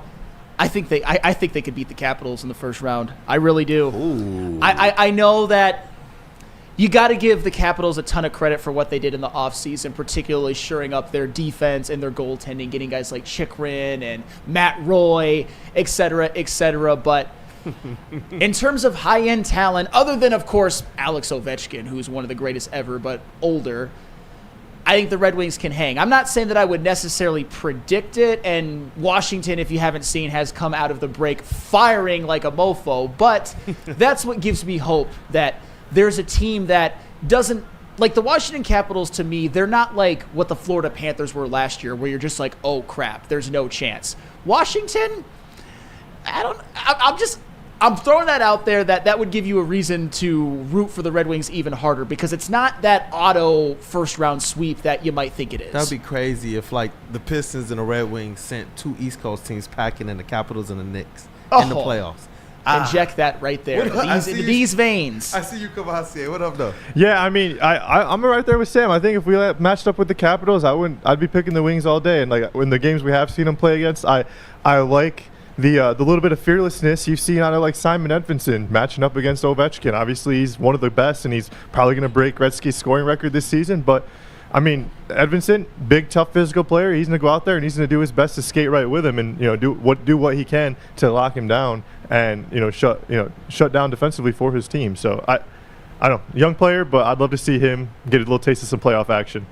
Oh, yeah. Oh, that would be imperative. I mean, it's still hard to believe that Dylan Larkin's never played in the playoffs. That's just depressing at this point. And I mean, it should be for all Red Wings fans. And obviously, I can't wait to see Lucas Raymond in the playoffs and Mo Seider in the playoffs as well. Simon Edvinsson, Casper, man. You know what excites me, too, about Dylan Larkin is how we saw his play elevate on the national stage, on a big stage. And that to me is where I'm like, get this man into the playoffs. You almost feel like when Devin Booker was going off at the season before they made the playoffs, and they asked him bro, calm down, is this practice? He was like, no, I still ain't made the playoffs yet.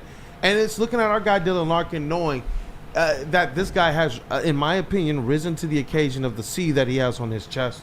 You want to see him have these types of successes because it's similar to the Cade thing. With Red Wings, you can be a good player, but we know this. You're measured by your playoff success. You're measured by longevity, and you hear even Steve Yzerman say, look, I'm building this team for longevity. I've been here. I know what the target is, and that's where I'm hoping that this season starts that quest for Dylan Larkin. Yeah, man, he's been so good for so long, and you're right. He was, I think, exemplary in Four Nations once he got more usage, and he was one of the probably the hero of the first Canada game, and obviously was fantastic in the first in the second matchup, even though he didn't score. You just saw he was getting first line. He was getting first. And by the way, somebody corrected me in the chat. He was in the playoffs technically in 2016, but he was a rookie, and that was not it. It wasn't his. Right. Get fine. You got me there. Oh, my bad. But you know what I mean. For all intents and purposes, he hasn't played in the playoffs. That was a different team. They were just trying to ride out their playoff streak, and they had no chance to win. What up, brother? I don't think I had anything. I think, I mean, adding to that, like, yeah, not only do we have, like, some really good Americans and Dylan Larkin on this team, but the Wild, Matt Boldy, Brock Faber, their centerman and defenseman, you know, we saw them play not only, like, on the Four Nations stage, but also, like, they were here in LCA. They played really well, too. So, you know, just another reason why I said, like, Wild are a good team, and it's nice to see the Red Wings competing hard against them. It would have been better to see them get the win, but, you know, it's good, like, to see him play up against the tough competition. It's nice to see. Yeah, the goal for the Red Wings in the second half of the season, and we're going to be covering it as it unfolds, is to withstand the gauntlet of the East. I mean, I don't know about you, Chase, but I'm looking at the New York Rangers as somebody who are primed for a run. I mean, they got too much talent. They just acquired JT Miller. I mean, Panarin's still playing well. Adam Fox is still playing well. But you got to think at some point that a guy like Zibanejad ramps it up a little bit, or Chris Kreider, or a Trocheck, or Lafreniere even. A lot of people on that team have underperformed, but they're just very, very talented. And the Red Wings are going to have to withstand some of these challenges. I mean, they got some games against Columbus coming up, too, as well, to maybe have a chance to get some distance from them. But Columbus also has a chance to pass the Red Wings. So it's going to be a tough stretch, and it's never going to get any easier. No matter how happy you are with wins, there's just going to be another big game coming up. And it's going to be fun, but it's going to be a lot of nerve-wracking nights. Hey, tap in, and you know what I mean? We asked the guys, during the break, we've kind of been kicking this thing around. I think it's very, very appropriate. We're going to have some watch parties. We're going to have to. Both of these teams are in the heart of playoff chases. Both of these teams have an opportunity to find themselves firmly in the top 6 spot. And it's going to be awesome to see both of these squads try to punch something home that LCA just hasn't seen in a long time. So I playoff hockey, playoff basketball in Detroit, that's going to be electric. And let's let the environment start now. Pack out LCA for Pistons. Pack out LCA for Red Wings. I already love what we're seeing in the group chat right now in terms of, hey, let's get a suite and get to the game and act a fool. Yes. Sign me up. Yes. Sure about that. Sign me up. Willie B, what up, though? Sure about Big that. Willie style. Yes. I'm definitely sure. He said, I'm definitely sure. No, absolutely. Suites are fun. I've got to experience them a couple times by virtue of my wife. But with the boys, the boys, it's just a different vibe. Shout out to my wife and her current and former co-workers. It was a vibe there as well, but we all know the boys is just it's something else, bro. You know what? We got everybody's favorite segment on the way, man. This has just been, for this person, a lot of wins today. Every single segment has been wins for Mr. JB. I know, JB. Bastard. All I do is win. Fans go up, and they stay there. Side note, if that comes on at the club every single time, even at my old age, even though I'm not there very often anymore, it's still a vibe. Yeah. And they stay there. Oh, the Gen Zers are looking at you. What are they doing? Like, what are they talking about? Just with the voice. And they stay there. T-Pain, bro. Like double flex. You kids don't know about T-Pain. Sorry, I'm having a moment. They think he's a podcaster or a streamer. Right. Back in my day, we had Teddy pin her ass down. I don't know if my knees can get down like that anymore. I don't know. They don't know. Oh, that. What's trending? I can't believe it. Oh, okay, anywho. Mark White. It was karaoke time, and I would like to make it karaoke time, but Mark White will get you right. Dream of a new home but feeling the financial pinch? Mark White & Associates, your trusted real estate experts, are here to help. Mark White and his team will pay up to $5,000 of your closing costs. That's right, I said $5,000. Call Mark White & Associates today at 248-290-8242 or visit them at markwhitesells.com. Again, call Mark White today at 248-290-8242 to make your dreams come true. Stop searching for a vehicle and start finding one. Les Stanford Chevrolet Cadillac makes it easy. We harness the power of multiple dealerships and own the biggest selection of GM brands in the area to get you the car you need. With the Les Stanford Group, you'll have access to 4 different dealerships, providing you with more makes, more models, and more choices. We're connected to more than 1,000 vehicles, and with so many high-quality CPO vehicles available, you'll find new car quality at pre-owned prices. You can start and end your search at lesstanford.com today. Big Big injuries, big news. Twice a week, Dr. Jeff Pierce from Michigan Sports and Spine joins Woodward Sports Network for the Injury Insider Report. Big D Energy Tuesdays at noon, and Ermanni and Edwards with Mize Thursdays at 3:30. Get expert analysis and in-depth breakdowns on the latest sports injuries from the man trusted by top athletes in the community, like D-Mac. Whether it's the Lions, Pistons, Tigers, or Red Wings, Dr. Pierce talks us through it all. Don't miss the Injury Insider Report with Dr. Jeff Pierce, your go-to source for understanding the impact of injuries on the games and players we love. Only on Woodward Sports Network. Scan the QR code on the screen or go to MichiganSportsandSpine.com to see if Dr. Jeff Pierce can help you. Feldman Chevrolet, Michigan's #1 Chevy dealer, is kicking off the game with the best prices on all cars, trucks, and SUVs, like this 2024 Silverado for just $296 a month, or this 2025 Equinox for as low as $371 a month. Our locations in Novi, Highland, New Hudson, Livonia, and Lansing means we have the perfect Chevy right in your backyard. Get the home team advantage every day at Feldman Chevrolet, Michigan's #1 Chevy dealer. Love Woodward Sports? Love wearing clothes? Then you should be wearing Woodward Sports clothes. Check out our full line of merch at woodwardsports.com. Just click on Shop. We have all your favorite designs, like Dan Campbell kneecaps, Woodward Golf, and of course, our own logoed out merchandise. Men, women, infants, kids all love Woodward Sports. Impress your friends. Impress your boss. Impress your dog. Buy Woodward Sports merch today.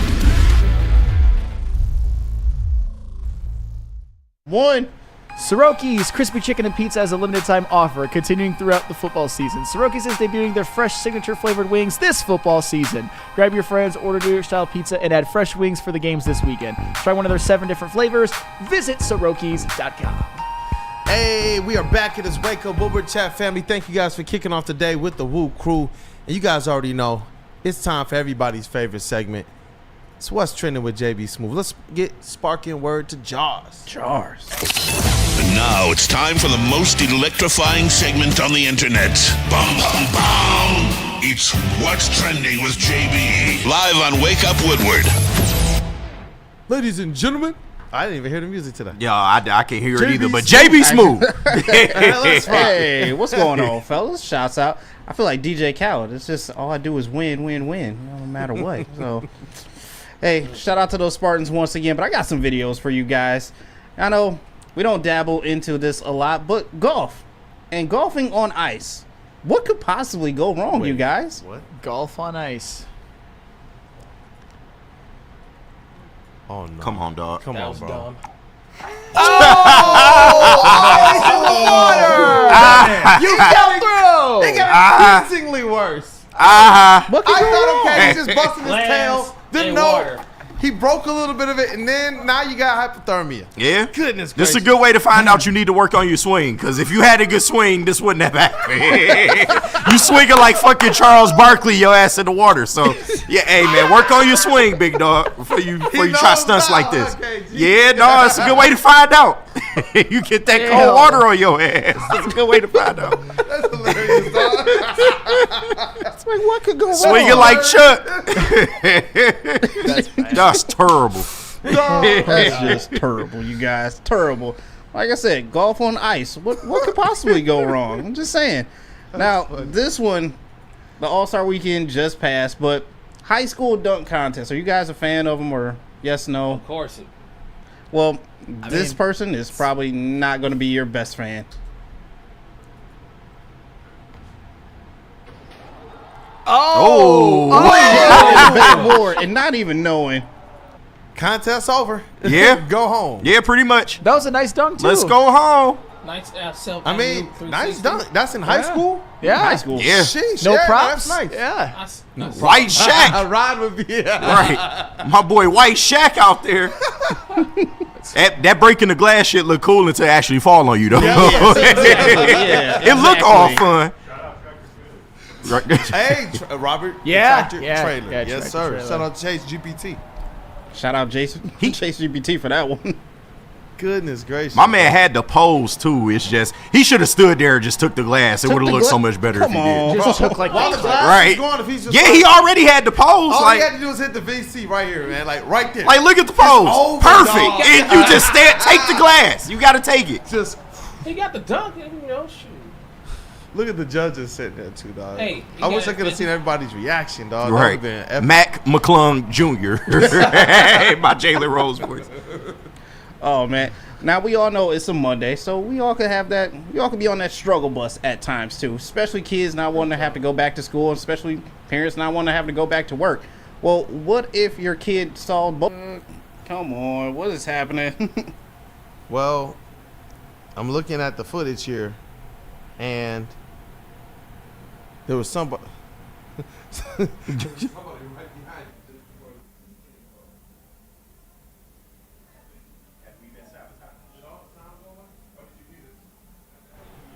Oh, okay.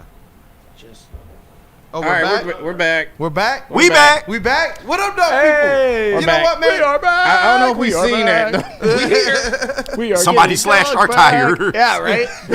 Cut our live stream off. Can heavily. we satisfy the like button real quick? Just for Yeah. being back. Hell no, we can't. I can't hear the music. Oh shoot, you can't hear the music. Just Crap. do it, bro. Just for the people, man. Here, yeah, go ahead, Cage. All right, let's attempt it. All right, We'll attempt it. well, we appreciate y'all joining us today on this very, very fine morning. And if you can be so kind as to hit that like button, you know that snow is melting, but that love for the WUW Crew ain't. So just go ahead and hit that like button for us. We appreciate you. Right. JB, what else you got for what's trending, brother? Yep, apologies about that. I don't know what happened with the internet over here, but still, we're back up. We're back working, so hopefully you guys seen that video. If not, I'll play it again in a little bit. But finally, I will end what's trending with this because I wish we had Broder here to break down this footage. But Flannel, maybe you can break down this footage just a little bit more and just know that baseball is not for everybody, or pitching is not for everybody.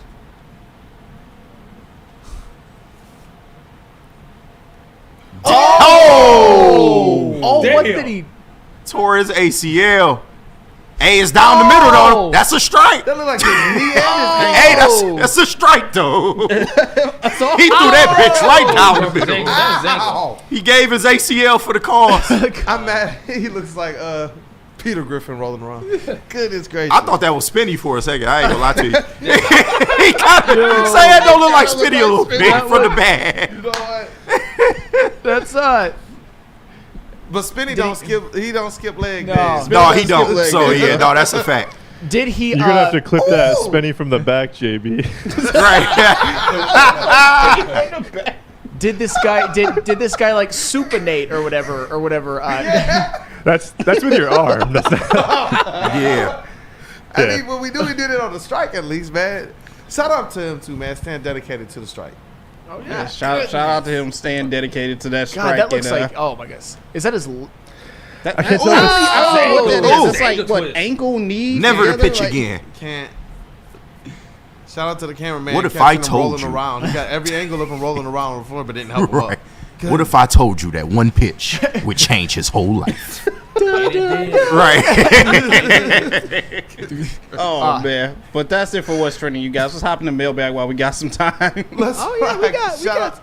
we got lots of time for mailbag. I like that. We can get to lots of questions. Let's But rock. Shout out JB Smooth. Great segment as always, brother. you know what? Let me Appreciate it. rehash Feldman because this is Feldman Mailbag. Since 1996, Feldman Automotive has been driven to provide a fast, convenient, and first-class car buying experience called the Feldman Advantage. With 18 locations, there's a Feldman dealership in your backyard. Visit FeldmanAuto.com to find the location nearest you. Feldman Chevrolet, Detroit's #1 Chevy dealer. Hey, and we are back. It is now time for the Wake Up Woodward mailbag segment presented by Feldman Automotive Group. And you know what? While those questions get in here, the Pistons, they have a 4-game stretch coming up at home. And I just got to get you guys this quick take on what you believe their record will be. They do start off tonight at home against the LA Clippers, which I do believe is going to be a good show or a good test for this Pistons team. But they have a pretty tough stretch because they got Wednesday against the Celtics at home. They also have the Denver Nuggets at home on Friday the 28th. And then they kick off March with a game against, where is it at here? Ah, man, I just lost it here. I had the March game pulled up. But they kick off March with a game. There it is, against the Nets. Ooh. So they have 4 home games in a row before they go back out and they have a mini West Coast trip. This is why these 4 games are important, because they got then a West Coast trip against those Clippers, the Warriors, the Trailblazers, and the Jazz. So 4 games all at home. Wanted to get you guys' temperature. What's the next 4? Clippers, Celtics, Denver, and who? Brooklyn. And Brooklyn. It's so easy to say 2-2. I really want to give them a game that they probably shouldn't win, but they will. You know what? Nah, I'm gonna stick with 2-2. I think 2-2 is pretty safe. 2-2. I'm gonna go 3-1. My dog. I knew somebody was gonna do it. Well, it's tough. I think you beat a Clippers team tonight, which maybe without Norman Powell and Kawhi Leonard, they're listed as game time decisions, but probably out. I think they beat either Boston or Denver. I'd probably be more like in line with them beating Boston, because I think Jokic might have a day against us. They've competed with Boston this year. They just couldn't get it done. That dude does not like Boston either. There we go. That was the last game as well before he had the season-ending surgery, his second season, and it was one of his worst games. And he said, bro, I wish I could go back out there again. And I remember talking to his brother for a little bit, and that's one where I'm really looking forward to this Clippers game and the Boston Celtics game. I've seen them have some success against Denver Nuggets. I've seen them, obviously I expect them to have success against the Brooklyn Nets, but I'm really intrigued at these next 2 matchups. Obviously the Clippers tonight just for a West Coast test, but when you talk about the East Coast and what type of team the Pistons are and where Cade Cunningham is elevating them, that's where I'm looking at that Boston game, where we know how Jaylen Brown started the season.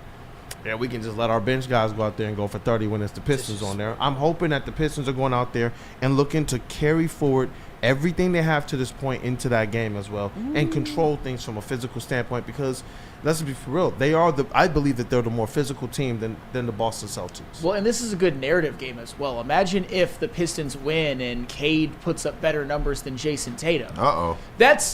That's a big deal. That might propel him to a higher MVP voting than a Jason Tatum, because I have Cade above Tatum in my MVP ballot, but who knows what the writers and people actually vote on it think. That would be a really, really nice one to get. But yeah, 3-1 in this stretch, and you're feeling fantastic. 2-2, and you're thinking, man, this West Coast trip, we got some work to do still. Yeah, because the West Coast trip is going to be one that I do believe they can finish minimum 500 on as well, but we'll definitely get to that at that time. JB Smooth, voice of reason. What about you, man? You know what? Give me 3-1 on this one. I like it. As you said, I believe Kawhi and Norman Powell are out tonight, so this should be a hopefully easy win for them at the Clippers. Brooklyn, obviously, easy win. And I definitely think, as you guys said, they will compete with Boston and Denver as well, too. Denver has a couple guys that are day-to-day, banged up a little bit. So who knows? You could end up pulling that Denver game instead of Boston. So 3-1 for me right now. By the way, just so we don't forget, nobody with a $5 super chat. Kool-Aid, the Pistons are closer to a championship than anyone there. I said it. Detroit basketball. Wow, he thinks that the Pistons now have moved up. If we had to take a power rankings of Detroit sports teams that are going to win the next championship, he believes it's the Pistons.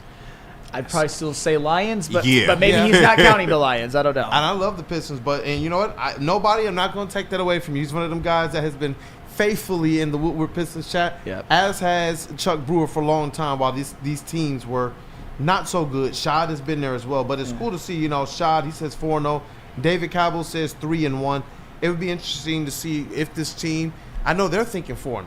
And I do believe they have that recipe to go 4-0. I don't want to necessarily put the pressure on there, but so far they're taking everything that's in front of them over the last 30 games of the season. So beautiful. Yeah, hey, we got a Feldman Mailbag from Randall Smalls. He says, will the Wings make a move at the deadline? I think that they're going to stand pat. And not if they will in per se as well, but if I could tack on, is there a move out there that you see? I think they stand pat personally. If they were to make a move, I can't give you a specific name as of right now. I'll look into that more as the trade deadline approaches. But a third-pair defenseman who just blocks shots and hits people. Give me somebody like that to give more depth on the defensive core. Yeah, definitely. Is Steve Yzerman's lack of aggressiveness at the deadline an issue, you think? Because Because he's been in this spot multiple times. Get that mic on, bro. Yep. No, but he's been in this spot multiple times with this team being, borderline into the playoffs and just hasn't pulled the trigger on any deadline moves, at least anything of note. So. Yeah, talking like Red Wings at the trade deadline, and the question came in. No, not at all. I'm just asking a question. That's all. No. Asking the question about this. Yeah, like, what do you believe they're gonna do? And Flannel believes they're gonna stand pat. And KG had the follow-up question of if you believe he needs to be a little bit more aggressive at the deadline. I think they're gonna stand pat too. I mean, I would say it's on. Yeah. Yeah. Channel 15. Yep. There you go. Yeah. But I would say, I think they're going to stand pat. I don't think they're going to make a big move. If they did, I'm probably getting a little slappy into the weeds of some crazy trade scenario that isn't going to happen. But I think they'll stand pat. I think in the offseason we'll see a couple contracts come off of the books like Billy Busso, and then we'll get to see either we need to spend that money a little more, maybe make some acquisitions, and also see those young players coming up in the pipeline. I don't want to sacrifice anything we have in our prospect pool for anything what I would consider short-term gains in this season. If anything, maybe someone wants to take a flyer on Kopp, Comfort, Tarasenko, any of our older defensemen like Sherrod even. I'd be cool to get rid of some of those guys who aren't a part of the long-term future plans of this team, but are currently helping us in our development right now. But yeah, right now I just expect the team to stay where they are, keep firing, got great chemistry. I wouldn't mind maybe another goaltender just to add a third one to the mix. There's been some health concerns with Calvin and line, and they have to play a little bit more back to their career averages. So it would be nice to have a third goalie in the mix, just as a backup. So that would be kind of similar to the approach the Pistons took, really protect the chemistry and kind of add where you might specifically need some reinforcements, man. I definitely get that. Yeah. John F. and Lord has a question for you. Feldman Mailbag. How do you feel in green and white flannel? Terrible. But I it's feel not terrible. a good look. Run it back for the people so they know why you're wearing green and white, though you are one of our kind of forefront of gold blue representatives here at Woodward Sports. Yes, because myself and JB, our TD, who actually is a Michigan State fan, made a bet for the game on Friday against Michigan in Crisler Center that if Michigan won, he would come in on Monday in Michigan gear, and if State won, which they did, I would come in on Monday in State gear. And we're going to run this bet back for the next game at the Breslin, which probably means I'm going to be wearing State paraphernalia again. Aw, fuck that. It's all right. Get your lick back, Sam. What are you talking about? We going into Breslin and we going to get our lick back. I hope so.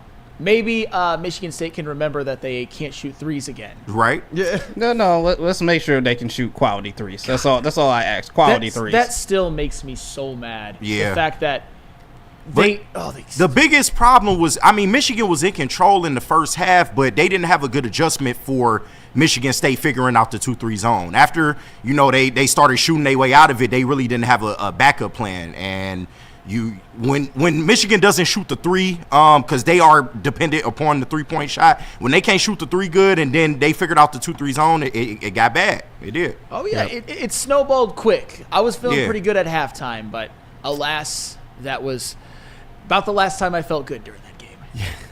And unless there's anything else you guys see, there's one more here that is interesting. David Cabell, what you all think of the Tigers' first 2 games of spring training? I've been pretty excited, and it's cool to see the young players really being some of the noisemakers from some of these first couple games. You guys already know, Dingler bang yesterday. Shout out to Dylan Dingler with the home run. He blasted that mug out of the stadium, it looked like. Yeah, it was a nice sound to it. Yeah, there was a couple other players as well that made some noise. I know Jace Young, as well as some of these pitchers, but what's your takeaway from the first couple games of spring training? Maeda, come back. No, I'm kidding. Yeah, right. Don't let spring fool you. Dylan Dingler, that was nice. If he can be even a serviceable backup catcher, that would be huge for this team. Obviously, Casey Mize looked nice. We might talk about him more at length in a later episode this week, but there's definitely some things you can take away, even though it's spring training. Still, though. But don't put a lot of stock into it. Yeah. So far, so good, though. Yeah. Also, today's game did get canceled, by the way, against the Blue Jays. So just a heads up. All right. Due to weather. Tigers, man. Hey, shout out Dylan Dingler. Dingler bang. Hey, but we don't need a backup. We've got the great Rake Rogers. Breaker Rogers. Goddamn right. He's the walrus. Man. I was just seeing if the mic was working. Yeah. Randall Smalls, I see you, man, as we break this thing down. Great show, guys. Going to be a beautiful day. Enjoy it. And Shad says, I think Chase said that Killian Hayes is going off for 43 points and 17 assists against the Pistons. I forgot about that. We're going to see Killian Hayes back in LCA. That's going to be crazy when the Nets coming to town. If that's a Killian Hayes revenge game, I don't think I'm coming into work the next. I'm kidding. I'll obviously be here. Absolutely no way. Coming home again. LCA, and I'll do Cade Cunningham. That would be erase the game and replay it ASAP. Man, like I'll just say this: if Killian Hayes comes into LCA and has a career game and the Nets win, there will be a couple of prominent members in Detroit and Pistons media that will be very conflicted. I will just say that. Because part of them is going to want to go into their show and wild out, but of course, didn't do it for that. No, Weezy D313 gonna go nuts if that happens. My boy Weezy gonna lose his mind on us if that happens. He will root against his team for that. I told you. I told you, motherfucker. Let's get that chest pass going. Oh, what a show. You know what? I can't even lie. The time flew by today. The show just kind of flew by. But shout out to our brother Matthew Broder and that dude Justin. Thank you for the hard work you do behind the scenes, Justin. I'm glad that you got to get in here and be with the crew. I saw you held it down on heavyweights as well. Continue to crush it on socials. Cavassier Chase, what up, though, brother? Hey, what up, though? Hope you guys had a good weekend. It was a really fun time down in Detroit. Rocking rocking the Gravedigger, man. Number one. Still number one in the standings. Tyler Meninga and the Gravedigger leading the Stadium Series East. He had a bit of a scare. Barry Mausour and the Zombie put up a good run, but still, Gravedigger puts the butts in the seats, breaking hearts and breaking parts out there, man. So shout out Monster Jam. It was a really, really fun time. Also shout out Pistons, shout out the Red Wings. Shout out everyone else who was out there with us. Spenny, Ryan Lentz, JB Easy, Lil B. There was a ton of us. I can't remember everybody exactly, and I'm sorry for everybody I forgot, but it was an awesome, fun time. Make sure you guys get down there for a bunch of cool stuff. So I hope you guys had as fun weekend as I did, man. It was a really, really cool time. So. That's awesome. And where else can you get Monster Jam analysis like this? Only at Woodward Sports. Oh, I can give you the breakdown. Yeah, I know you can. Our Monster Jam insider. Shout out to Willie B holding it down in the sound booth. Big Willie. You know I love the hoodie. I love the hoodie, man. Shout out to you, bro. Dragon Ball Z, man. That a simpler time. Some of that super Saiyan power for the crew. So that case, Aaron been smooth. It's been wonderful. And last weekend we went to the Muay Thai event. We saw five knockouts in one night. It was an epic event. Y'all need to come down there next event because it's unreal. Hey, shout out to Willie, man. Already was one of the ringside feature sponsors, man. Yeah, me and JB working on it. We working on it. Woodward Sports MVP in the TD booth. What up, though, JB Smooth? Hey, what's going on, everybody? Shout out to the chat family. Thanks for sticking with us with those technical difficulties, but we back. We live now. Amazing weekend from us here at Woodward Sports, especially on socials with the Real Jam, Monster Jam as well, too. And it's just been an amazing weekend for the city of Detroit. Like, all the teams are winning. Stay winning. Keep it up. Scouting Combine starts this week, so back to football. You know what it is. Wow. Can't wait. Yeah, I can't wait. I was going to say, you guys, as we introduce or say goodbye to KG, you guys' draft content is doing well. Yeah, I saw the network page. So continue, man, to cook. I think people like the format. Oh, yeah. We got more coming. Hey, you know what? Y'all know that, boys. That's Woodward Sports' #1 draft pick, KG, Rookie of the Year, going for MVP. What up, though, Black Holly? Hey, y'all know what it is, man. Shout out to almost 400 of y'all that tapped in with us this morning. Absolutely appreciate the support and, y'all continuing to, push our content. We really appreciate that. Shout out to the team, man. Sam, take that fucking shirt off. It's not a good look for you. And let's keep this shit rolling. Beautiful shirt. Hey, Jay Hart, I see you. He says, great show today, fellas. He's one of our Sparty followers, but he's one of our diehard WUW Crew members. Yeah, shout out Jay Hart. He says, all love and F Ohio State. There we go. You know what? For life. That's another one of our kumbaya moments there. So, although there's some Michigan State fans who basically, have written some coattails of one Ohio State. You know who they are. You know what? That's why I respect our voice of reason over there, JB Smooth. He even sometimes wears a Michigan hat. So fair is fair. Go Blue, JB Smooth. Ah. You know what? The vet of the squad, the vet of the network, that is Flannel Sam, our Red Wings correspondent. Yes, he does love Go Blue, contrary to his current predicament here. But shout out to you, man. All sports knower, Flannel Sam. Yeah, I mean, the good news is there was a lot of kumbaya today over the Pistons, and hopefully there's some more kumbaya tonight when they face the Clippers. A very winnable game, I will say. Yeah. So if we get that victory show tomorrow with the win over the Clippers, man. Yep. No Kawhi, no Norman Powell. Hey, you know what? It's your boy, handle business. That's the phrase. That's the take care of business game right there. It's your boy, Brandon Day, Cade, Detroit Kool-Aid, your credential Pistons reporter and writer for the network. Everybody have a blessed day. It's been Wake Up Woodward. Smash that like button if you haven't gotten the chance to.